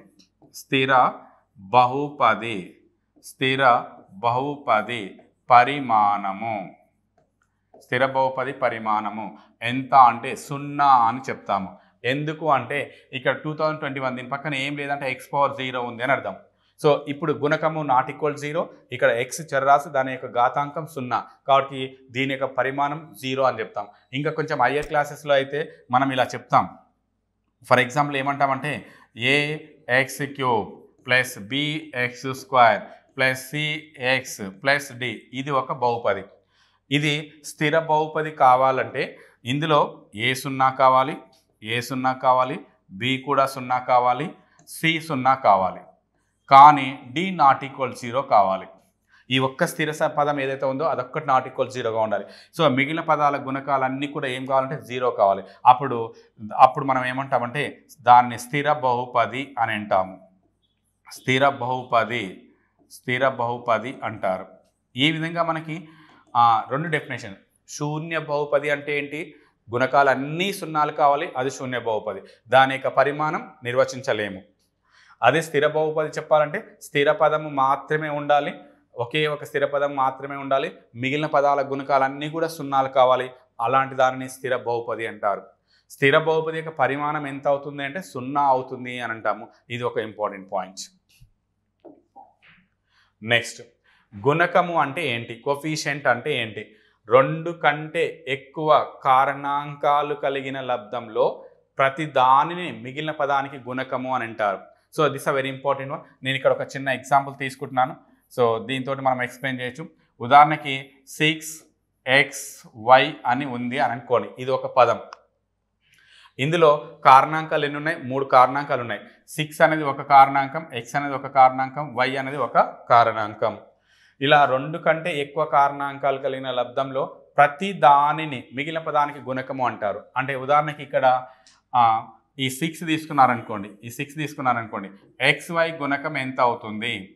xy గుణకము 6 అని చెప్పొచ్చు. ఇక్కడ మరి 6 తీసుకున్నారనుకోండి, 6 గుణకం ఎంత అవుతుంది? 6 గుణకం ఎంత అవుతుంది అంటే xy అవుతుంది అని చెప్పొచ్చు. అదేవిధంగా 6x గుణకం ఎంత అవుతుంది? 6x గుణకం ఎంత అవుతుంది అంటే y అని చెప్పొచ్చు. అదేవిధంగా 6y గుణకం ఎంత? 6y గుణకం ఎంత అంటే x అని చెప్పొచ్చు. ఈ విధంగా ప్రతి దానిని, సో 2 కంటే ఎక్కువ కారణాంకాలు కలిగిన లబ్దంలో ప్రతి పదము మిగిలిన పదానికి గుణకం అవుతుంది. సో మిగిలిన దానికి గుణకం అవుతుంది. xy గుణకం 6, ఈ xyకి ఈ 6 గుణకం అవుతుంది, ఈ 6కి ఈ xy గుణకం అవుతుంది, 6xకి y గుణకం అవుతుంది, 6yకి x గుణకం అవుతుంది అని అంటారు. దీంట్లో ఈ 6ని ఏమంటారంటే సంఖ్యా గుణకము అని అంటారు. సంఖ్యా గుణకము అని అంటారు. xyని ఏమంటారంటే బీజీయ గుణకము అని అంటారు. సో ఈ 2 టర్మ్స్ కూడా మనకి చాలా ఇంపార్టెంట్. బీజీయ గుణకము అని అంటారు. సో ఇక్కడ గుణకం xyని బీజీయ గుణకం అంటారు, 6ని మాత్రం సంఖ్యా గుణకము అని అంటారు. అంటే స్థిర సంఖ్య మాత్రమే గుణకం ఉంటే అది సంఖ్యా గుణకము, సో చరరాశులు గుణకాలుగా ఉంటే దాన్ని బీజీయ గుణకము అని అంటారు. ఈ విధంగా మనకి గుణకము అంటే ఏదో మనకు తెలుసు. దీని ఆధారంగా మనము కొన్ని డెఫినేషన్స్ ఇస్తాం మనం. ఇది గుణకము అంటే. సో ఇంకా మీరు ఎగ్జామ్స్ ఎన్నైనా తీసుకోవచ్చు. ఈ గుణకం ఆధారంగా సజాతీయ పదాలు అంటే ఎలా నిర్వచిస్తాము? ఒకే బీజీయ గుణకము కలిగిన పదాలను సజాతీయ పదాలు లేదా సజాతి పదాలు అంటారు. లైక్ టర్మ్స్ అని అంటారు. ఒకే బీజీయ గుణకము ఉండాలి అంటే ఎలా ఉండాలి? ఫర్ ఎగ్జాంపుల్ ఇక్కడ 6xy, 2xy, 10xy, -12xy. ఇక్కడ మీరు గమనించినట్లయితే ఇక్కడ xy అనేది బీజీయ గుణకం 6కి, ఇది xy గుణకము, ఇది xy గుణకము, ఇది xy గుణకం. ఈ విధంగా మనకి ఒకటే బీజీయ గుణకం కలిగిన పదాలను సజాతీయ పదాలు అని అంటారు. లేదంటే పరిమాణం ఒకటే ఉండాలి, ఒకే పరిమాణము ఉండి అవి చరరాశులు సేమ్ కనుక ఉన్నట్లయితే అలాంటి పదాలను కూడా సజాతీయ పదాలు అని అంటారు. ఇకపోతే ఇక్కడ 6x² ఇది ఒక పదము, 2x² ఒక పదము, -3x² ఒక పదము, అదేవిధంగా 7x² ఒక పదము. ఇలా కనుక తీసుకున్నారనుకోండి, ఇక్కడ ఈ 4 పదాలలో మీరు గమనిస్తే ఇక్కడ మనకి బీజీయ గుణకం x² ఉంది, ఇక్కడ బీజీయ గుణకం x² ఉంది, x²y x²y. సో ఈ విధంగా ఉంటే వీటన్నిటిని ఏమంటామంటే సజాతీయ పదాలు అని అంటాం. ఈ సజాతీయ పదాలని మనము కలపవచ్చును, తీసివేయవచ్చును. ఆ విషయాన్ని మనం తర్వాత చూద్దాం. సో బీజ గణితంలో మనం సంకలనం చేయాలన్నా, వ్యవకలనం చేయాలన్నా సజాతీయ పదాలని కలుపుతాము లేదా సజాతీయ పదాలను తీసివేస్తాం. ఆ విధంగా మనం చతుర్విధ ప్రక్రియలు చేసేటప్పుడు ఈ సజాతి పదాలు అనే దాన్ని మనం వాడుకుంటాం. సో కాబట్టి మీరు సజాతీయ పదాలు అంటే మనకు ఒకటే బీజీయ గుణకం ఉండాలి, లేదంటే చరరాశులు సమానంగా ఉండి వాటి పరిమాణాలు కూడా సమానంగా ఉండాలి. సో ఒకే పరిమాణం కలిగిన మనకి చరరాశులు కనుక ఉన్నట్లయితే అంటే అవి ఒకే పదాలు కలిగి ఉండాలి. అలాంటి పదాలను మనం సజాతీయ పదాలుగా తీసుకుంటాము. మరి విజాతీయ పదాలు అంటే ఏంది? వేరు వేరు బీజీయ గుణకాలు, విజాతి పదాలు అన్లైక్ టర్మ్స్ అని అంటారు. సో వేరు వేరు బీజీయ గుణకాలు, వేరు వేరు బీజీయ గుణకాలను కలిగిన పదాలను విజాతి పదాలు అంటారు. విజాతి పదాలు అంటారు. లేదా సింపుల్లీ సజాతి పదాలు కాని వాటిని విజాతి పదాలు అంటారని కూడా చెప్పొచ్చు. ఉదాహరణకి ఇక్కడ నేను 2xy అని తీసుకున్నాను, 6x² అని చెప్పాను, -x³ అని చెప్పాను, -x² అని తీసుకున్నాను, లేదా y² అని తీసుకున్నాను. సో ఇక్కడ మీకు దీని యొక్క బీజీయ గుణకం xy అవుతుంది, బీజీయ గుణకం xy అవుతుంది. ఇక్కడ బీజీయ గుణకం ఏమవుతుంది? x²y అవుతుంది. ఇక్కడ బీజీయ గుణకం ఏముంది? x³ ఉంది. సో ఇక్కడ బీజీయ గుణకం ఏముంది? x²y². ఈ విధంగా మనకి వేరు వేరు బీజీయ గుణకాలు ఉన్నాయి కాబట్టి వీటిని విజాతి పదాలు అని అంటారు. అలా కాకుండా 2x 3y -x² ఇలా ఉందనుకోండి. సో వీటిని కూడా మనం ఏమంటామంటే విజాతి పదాలు అని అంటాం. పరిమాణాలు వేరువేరుగా ఉన్నాయి, సో మనకి పరిమాణాలు వేరువేరుగా ఉన్నాయి, లేదా విజాతి గుణకాలు మనకి అంటే బీజీయ గుణకాలు వేరువేరుగా ఉన్నాయి. సో ఇలాంటి వాటిని ఏమంటారంటే విజాతి పదాలుగా మనం తీసుకుంటాం. అంటే ఈ విజాతి పదాలని అన్లైక్ టర్మ్స్ని కలపడానికి కానీ తీసివేయడానికి అవకాశం లేదు. అంటే ఎలా 2x + 3y ఎంత అంటే 2x + 3y అనేది రాస్తాం తప్ప దీన్ని మనం ఏం చేయలేం. అలా కాకుండా సజాతి పదాలు ఉన్నాయనుకోండి, వాటిని మనం కలపవచ్చు. 2x ఒకటి 5x ఒకటి ఉందనుకోండి, ఇవి రెండు సజాతి పదాలు, ఈ రెండింటిని కలపవచ్చు. 2x + 5x ఎంత అంటే 7x అని చెప్పవచ్చు. ఈ విధంగా సజాతి పదాలని కలపవచ్చు. లేదు x² 7x²y 10x²y ఉందనుకోండి, ఇవి రెండు సజాతి పదాలు. ఈ రెండు సజాతి పదాలని తీసివేయచ్చు. సో మైనస్ చేసామనుకోండి, ఎంత వస్తుంది? -3x² అని వస్తుంది. సో ఈ విధంగా మనము సజాతి పదాలు అయితే వాటిని కలపడానికి అవకాశం ఉంటుంది, తీసివేయడానికి అవకాశం ఉంటుంది. సో కానీ విజాతి పదాలను మనము కలపలేము, తీసివేయలేము. యాజ్ ఇట్ ఈజ్గా మనం ఇలా చూపిస్తాం, 2x + 3y అని చెప్తాం. ఈ విధంగా మనకి ఒకే బీజీయ గుణకం ఉంటే సజాతి పదాలు, వేరు వేరు బీజీయ గుణకాలు ఉన్నట్లయితే బీజీయ పదాలు అనొచ్చు, బీజీయ గుణకాలు అనొచ్చు, ఉంటే వాటిని విజాతి పదాలుగా మనం తీసుకుంటాము. నెక్స్ట్ బీజీయ సమాసము విలువ అంటే ఏంటో చూద్దాం. సో బీజీయ సమాసం విలువ అంటే బీజీయ సమాసంలో చరరాశికి బదులు స్థిర రాశిని ఉంచడం ద్వారా వచ్చే విలువను బీజీయ సమాసం విలువ అంటారు. మీకు డైరెక్ట్ డెఫినేషన్ ఇంపార్టెంట్ కాదు, ఇక్కడ ప్రాబ్లం ఇంపార్టెంట్. మీకు ఎగ్జామ్లో కాంపిటేటివ్ ఎగ్జామ్లో అడిగిన ప్రశ్న ఏంటిదంటే మనకి ఇదొక బీజీయ సమాసం, ఈ బీజీయ సమాసంలో ఈ చరరాశి ఎవరు? ఎన్ అనేది చరరాశి. ఈ చరరాశికి బదులు వాడు ఏదైనా ఒక విలువ ఇస్తే ఆ విలువను మనం ప్రతిక్షేపిస్తాం. బీజీయ సమాసంలో చరరాశికి బదులు స్థిర రాశిని ఉంచడం, అంటే స్థిర రాశి వాడు ఇస్తాడు, స్థిర రాశిని ఉంచడం ద్వారా వచ్చే విలువనే ఆ బీజీయ సమాసం యొక్క విలువ అని అంటాము. సో ఇప్పుడు మనకి క్వశ్చన్ ఇలా ఇచ్చాడు ఎగ్జామ్లో, n = 4 వద్ద n⁴ plus n³ plus n²/4 విలువ ఎంత అన్నప్పుడు n = 4ని డైరెక్ట్ తీసుకొచ్చి ఈ చరరాశికి బదులు పెడదాం. అప్పుడు ఏమొస్తుంది మనకి n⁴/4 plus n³ plus n²/4 ఇది సమాసం. దీంట్లో చరరాశి ఎవరు n బదులు ఏమి ఇవ్వాలి, స్థిర రాశి ఉంచాలి. స్థిర రాశి ఎవరు 4 పెడదాం. సో ఇక్కడ 4⁴/4 ప్లస్ 4⁴/3/2 ప్లస్ 4⁴/2/4 ఇలా ఉంచాను. ఇప్పుడు దిస్ ఈజ్ ఈక్వల్ 4⁴ అంటే అర్థం ఏంటంటే 4 × 4 × 4 × 4 అని 4 సార్లు రాయాలి /4. సో ఇక్కడ మీకు పక్కన చూపిస్తాను నేను. a పవర్ n అంటే అర్థం ఏంటంటే a × a dash dash a ఎన్నిసార్లు తీసుకోవాలి, n సార్లు అని అర్థం, n సార్లు అని అర్థం. సో 4 సార్లు. 4⁻³ అంటే ఎన్నిసార్లు రాయాలి, ప్లస్ 4 × 4 × 4 3 సార్లు రాయాలి /2 అని అర్థం, ప్లస్ 4² అంటే ఎంత, 4 × 4 అని 2 సార్లు రాయాలి /4 అని అర్థం. నౌ ఇప్పుడు కొట్టేద్దాం, ఈజీ.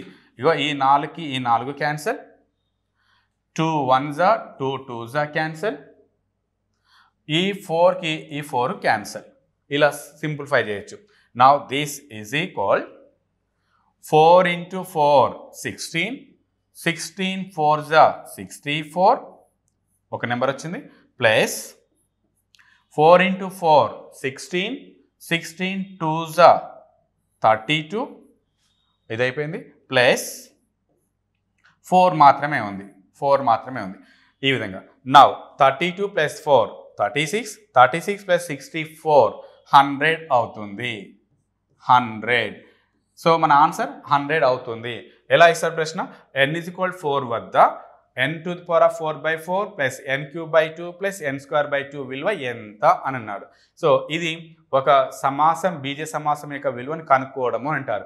సో బీజ సమాసం యొక్క విలువను కనుక్కోవడం అంటే అర్థం ఏంటి, బీజీయ సమాసంలో ఏదైతే చరరాశి లేదా చరరాశులు ఉంటాయో వాటికి బదులుగా స్థిర రాశిని ఉంచడం ద్వారా వచ్చే విలువనే ఆ బీజీయ సమాసం విలువ అంటాం. ఇప్పుడు n = 4 వద్ద ఈ బీజీయ సమాసం యొక్క విలువ ఎంత అయింది అంటే 100 అని చెప్తాం మనం. సో ఈ విధంగా మనం ఇంకొక ప్రాబ్లం చూద్దాం. ఎస్, ఇంకొక సమ్ చూద్దాం మనం. ఇక్కడ సేమ్, ఇది కూడా ఎగ్జామ్లో వచ్చిన ప్రశ్న. x = y = 3 అయిన x⁴y + y⁴x విలువ ఎంత. ఇది ఒక బీజీయ సమాసం. సో ఇది ఒక బీజీయ సమాసం. దీంట్లో చరరాశులు ఉన్నాయి, ఈ చరరాశి బదులు మనం ఉంచాలి. అంటే ఎలా, మనం కనుక్కోవాల్సిన వాల్యూ వచ్చేసి x⁴y + y⁴x కనుక్కోవాలి. దిస్ ఈజ్ ఈక్వల్ x అంటే ఎంత 2, y అంటే ఎంత 3 ప్లస్ y అంటే ఎంత 3, x అంటే ఎంత 2. ఈ విధంగా అంటే బీజీయ సమాసంలో చరరాశికి బదులు వాడిచ్చిన స్థిర రాశుల్ని ప్రతిక్షేపించాను. ఏమొస్తుందో చూద్దాం. దిస్ ఈజ్ ఈక్వల్ 2³ 8 అని వస్తుంది, 2 × 2 × 2 3 సార్లు రాయాలి, ప్లస్ 3² అంటే 3 × 3 2 సార్లు రాయాలని అర్థం. నౌ ఇప్పుడు this is equal 2 2s 4 2s 8 plus 3 × 3 9 that is equal 8 + 9 8 + 9 ఎంత వస్తుంది మనకి 17 అని వస్తుంది. సో ఇక్కడ x = y = 3 అయినప్పుడు x⁴y + y⁴x విలువ ఎంత అంటే 17 అని చెప్పొచ్చు. సేమ్ ఇంకో ప్రశ్న చూద్దాం. x = 1 y = 2 అయినప్పుడు xy + 3y - 9 విలువ ఎంత అన్నప్పుడు మనకి x = 1 y = 2 అయినప్పుడు xy + 3y - 9 విలువ ఎంత అని అన్నాడు. చూద్దాం. ఇచ్చిన సమాసం ఏంటి మనకి, ఇక్కడ ఇచ్చిన సమాసం వచ్చేసి xy + 3y - 9 ఇది మనకి ఇచ్చిన సమాసం.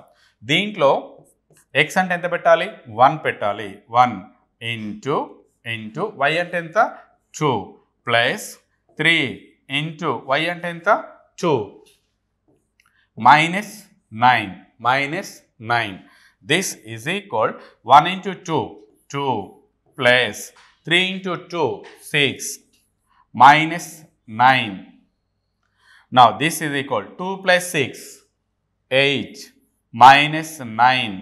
This is equal 8 minus 9 minus 1. So x is equal 1, y is equal 2 అయినప్పుడు xy plus 3y minus 9 విలువ ఎంత అన్నారు అనుకోండి -1 అని మనం చెప్పొచ్చు. సో ఈ విధంగా మీరు ఏ బీజీయ సమాసం తీసుకున్న వాడు ఏ స్థిరరాశిని పెట్టమంటాడో ఆ స్థిరరాశిని ప్రతిక్షేపించి ఆ బీజీయ సమాసం యొక్క విలువని మనం కనుగొనవచ్చును. ఇంకొక సమస్య a = 2 b = 3 అయినప్పుడు 1/a⁻² ప్లస్ 1/b⁻³ విలువ ఎంత? సో ఇక్కడ నేను సమస్య సాల్వ్ చేస్తున్నాను. మనకి ఇచ్చిన విలువ ఏంది 1/a⁻² ప్లస్ 1/b⁻³ ఇలా ఉంది. ఇది సమాసం. సో మనకి ఘాతాలు ఘాతాంకాలలో చెప్తాము. మనకి ఈ విధంగా ఉందనుకోండి a⁻n ఉందనుకోండి 1/a⁻n అవుతుంది. లేదు కిందనే మైనస్ ఉందనుకోండి 1/a⁻n ఉందనుకోండి. సో దీన్ని లవంలో తీసుకెళ్తే ఈ ఘాతాంకం మైనస్ ఏదైతే ఉందో అది ప్లస్ అవుతుంది. సో a⁻n అవుతుంది. సో ఇది చిన్న సూత్రం మనకి. దీని ప్రకారంగా a⁻−2 ఉంది. ఇది పైకి తీసుకెళ్తే అప్పుడు మనకి ఏమొస్తుందంటే a⁻2 అవుతుంది. ఘాతాంకం ప్లస్ అవుతుంది. b⁻−3 అయితే ప్లస్ b⁻3 అవుతుంది. చిన్న టెక్నిక్. సో కొంతమందికి నాన్ మ్యాథమెటిక్స్ వాళ్ళకి ఇక్కడ a = 2 పెట్టేసి ఇక్కడ b = 3 పెడితే కొంచెం కన్ఫ్యూజ్ అయ్యే అవకాశం ఉంటుంది. సో ఫస్ట్ స్టెప్లో ఈ ఘాతాంకం మైనస్ ఉన్న దాన్ని పైకి తీసుకెళ్తే ప్లస్ అవుతుంది. సో ఆ విధంగా ఇలా చేసుకోవచ్చు. ఇప్పుడు చాలా ఈజీ అయిపోతుంది మీ ప్రశ్న. దాట్ ఈజ్ ఈక్వల్ a అంటే ఎంత 2 ఘాతం 2 ప్లస్ b ఎంత 3 ఘాతం ఎంత 3. నౌ దిస్ ఈజ్ ఈక్వల్ 2² అంటే ఎంత 4 ప్లస్ 3³ అంటే ఎంత 3³ అంటే 3 × 3 × 3 3 3s are 9 9 3s are 27. That 4 + 27 is equal to ఎంత వస్తుంది 31 అవుతుంది. 31 4 + 27 ఈజ్ 31 అవుతుంది. సో ఈ విధంగా మనము ఎక్కడున్నామంటే మనం ఒక బీజీయ సమాసం యొక్క విలువని కనుగొనే దగ్గర ఉన్నాం. మనకి ఎగ్జామ్లో అప్పుడప్పుడు ప్రశ్న ఇస్తున్నాడు. చరరాశుల బదులు స్థిర విలువలు ఇస్తాడు. మీకు ఒక బీజీయ సమాసం ఇచ్చేసి దాని విలువను కనుక్కోండి అంటాడు. నెక్స్ట్ వన్, బహుపది యొక్క శూన్య విలువ అంటే ఏంటి? ఒక బహుపదిలో చరరాశికి బదులు ఏ విలువ ప్రతిక్షేపిస్తే ఆ బహుపది విలువ శూన్యము అవుతుందో ఆ విలువనే బహుపది శూన్య విలువ అని అంటారు. చాలా ఈజీ చూడండి. నేను ఇక్కడ ఉదాహరణ తీసుకుంటాను. ఉదాహరణకి x-2 అనేది ఒక బహుపది అని అనుకుందాం. ఇప్పుడు ఈ x-2 బహుపదిలో x బదులు చరరాశి ఎవరున్నారు? చరరాశి ఇది ఉంది. ఒక బహుపదిలో చరరాశికి బదులు ఇగో చరరాశి ఇది ఉంది. దీనికి బదులు ఏ విలువ ప్రతిక్షేపిస్తే ఆ బహుపది విలువ శూన్యం అవుతుంది. ఇది 0 కావాలి. ఆ విలువనే బహుపది శూన్య విలువ అంటారు. మీకు ఆటోమేటికల్గా అర్థమైపోతుంది. x బదులు ఎంత పెడితే 0 అవుతుంది? ఇది x = కనుక 2 పెట్టారనుకోండి 2 2 - 2 ఎంత అవుతుంది? 0 అవుతుంది. సో ఈ బహుపది యొక్క శూన్య విలువ ఎంత? x-2 శూన్య విలువ ఎంత అవుతుంది అంటే 2 అవుతుంది అని చెప్పొచ్చు. అదే మీకు ఇక్కడ x-10 అని చెప్పారనుకోండి, దీని శూన్య విలువ ఎంత? దీని యొక్క శూన్య విలువ మీరు ఈజీగా చెప్పేయచ్చు. శూన్య విలువ ఎంత అంటే x బదులు 10 పెట్టారనుకోండి ఆటోమేటికల్గా 0 అయిపోతుంది. ఇంకో లెక్క చేద్దాం. సో ఇంకొక ఎగ్జాంపుల్ తీసుకుంటాను ఇక్కడ నేను. సో స్టాండర్డ్ ఏంటంటే ఇక్కడ మనకి జనరల్గా ఎప్పుడు అడిగే ప్రశ్న ఏంటిదంటే 2x-3 శూన్య విలువ ఎంత?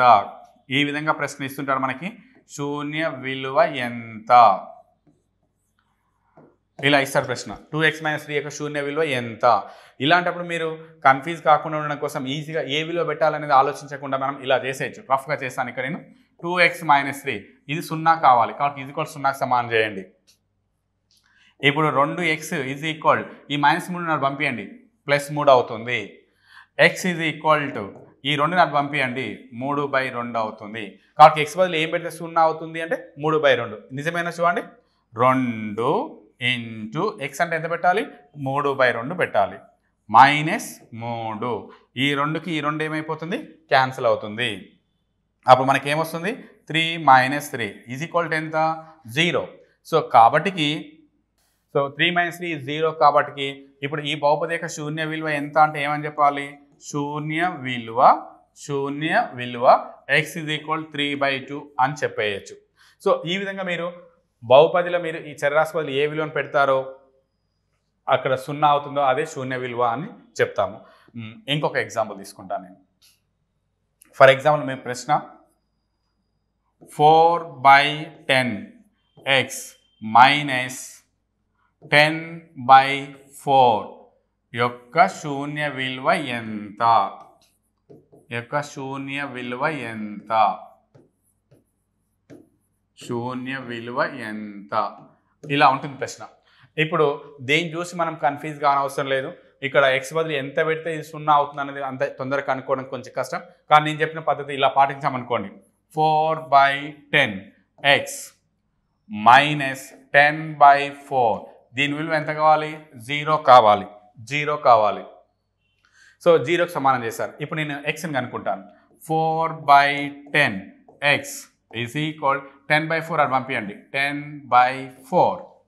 ఇప్పుడు మీకు x కావాలి కదా, x ఇక్కడ 10/4 ఉంది. ఈ 4/10 అని పంపించండి. ఈ కింద ఉన్న 10 కాస్త ఇంటూ అవుతుంది.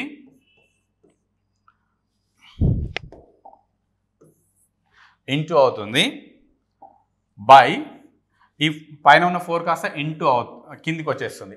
నా అప్పుడు x ఏమొస్తుంది అంటే 10 × 10 100 by 4 × 4 16.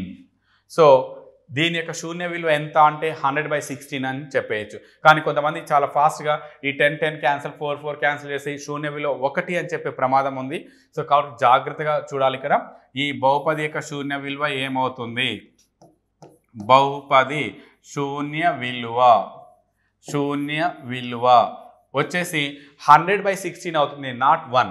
So 100/16 this is the important one.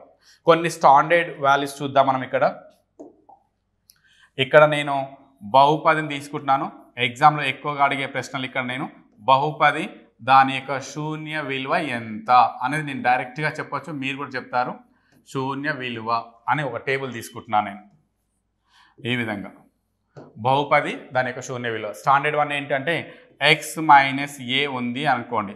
దీని శూన్య విలువ ఎంత అవుతుంది అంటే x a అవుతుంది. x + a ఉంది అనుకోండి, దీని శూన్య విలువ ఎంత అవుతుంది x - a అవుతుంది. ఇంకొకటి ఏంటి అంటే ax - b ఉంటుంది. దీని శూన్య విలువ ఎంత అంటే x ఈ b అటుపోతే b/a అవుతుంది. Very important question. ax + b యొక్క శూన్య విలువ ఎంత? గతంలో అడిగిన ప్రశ్న.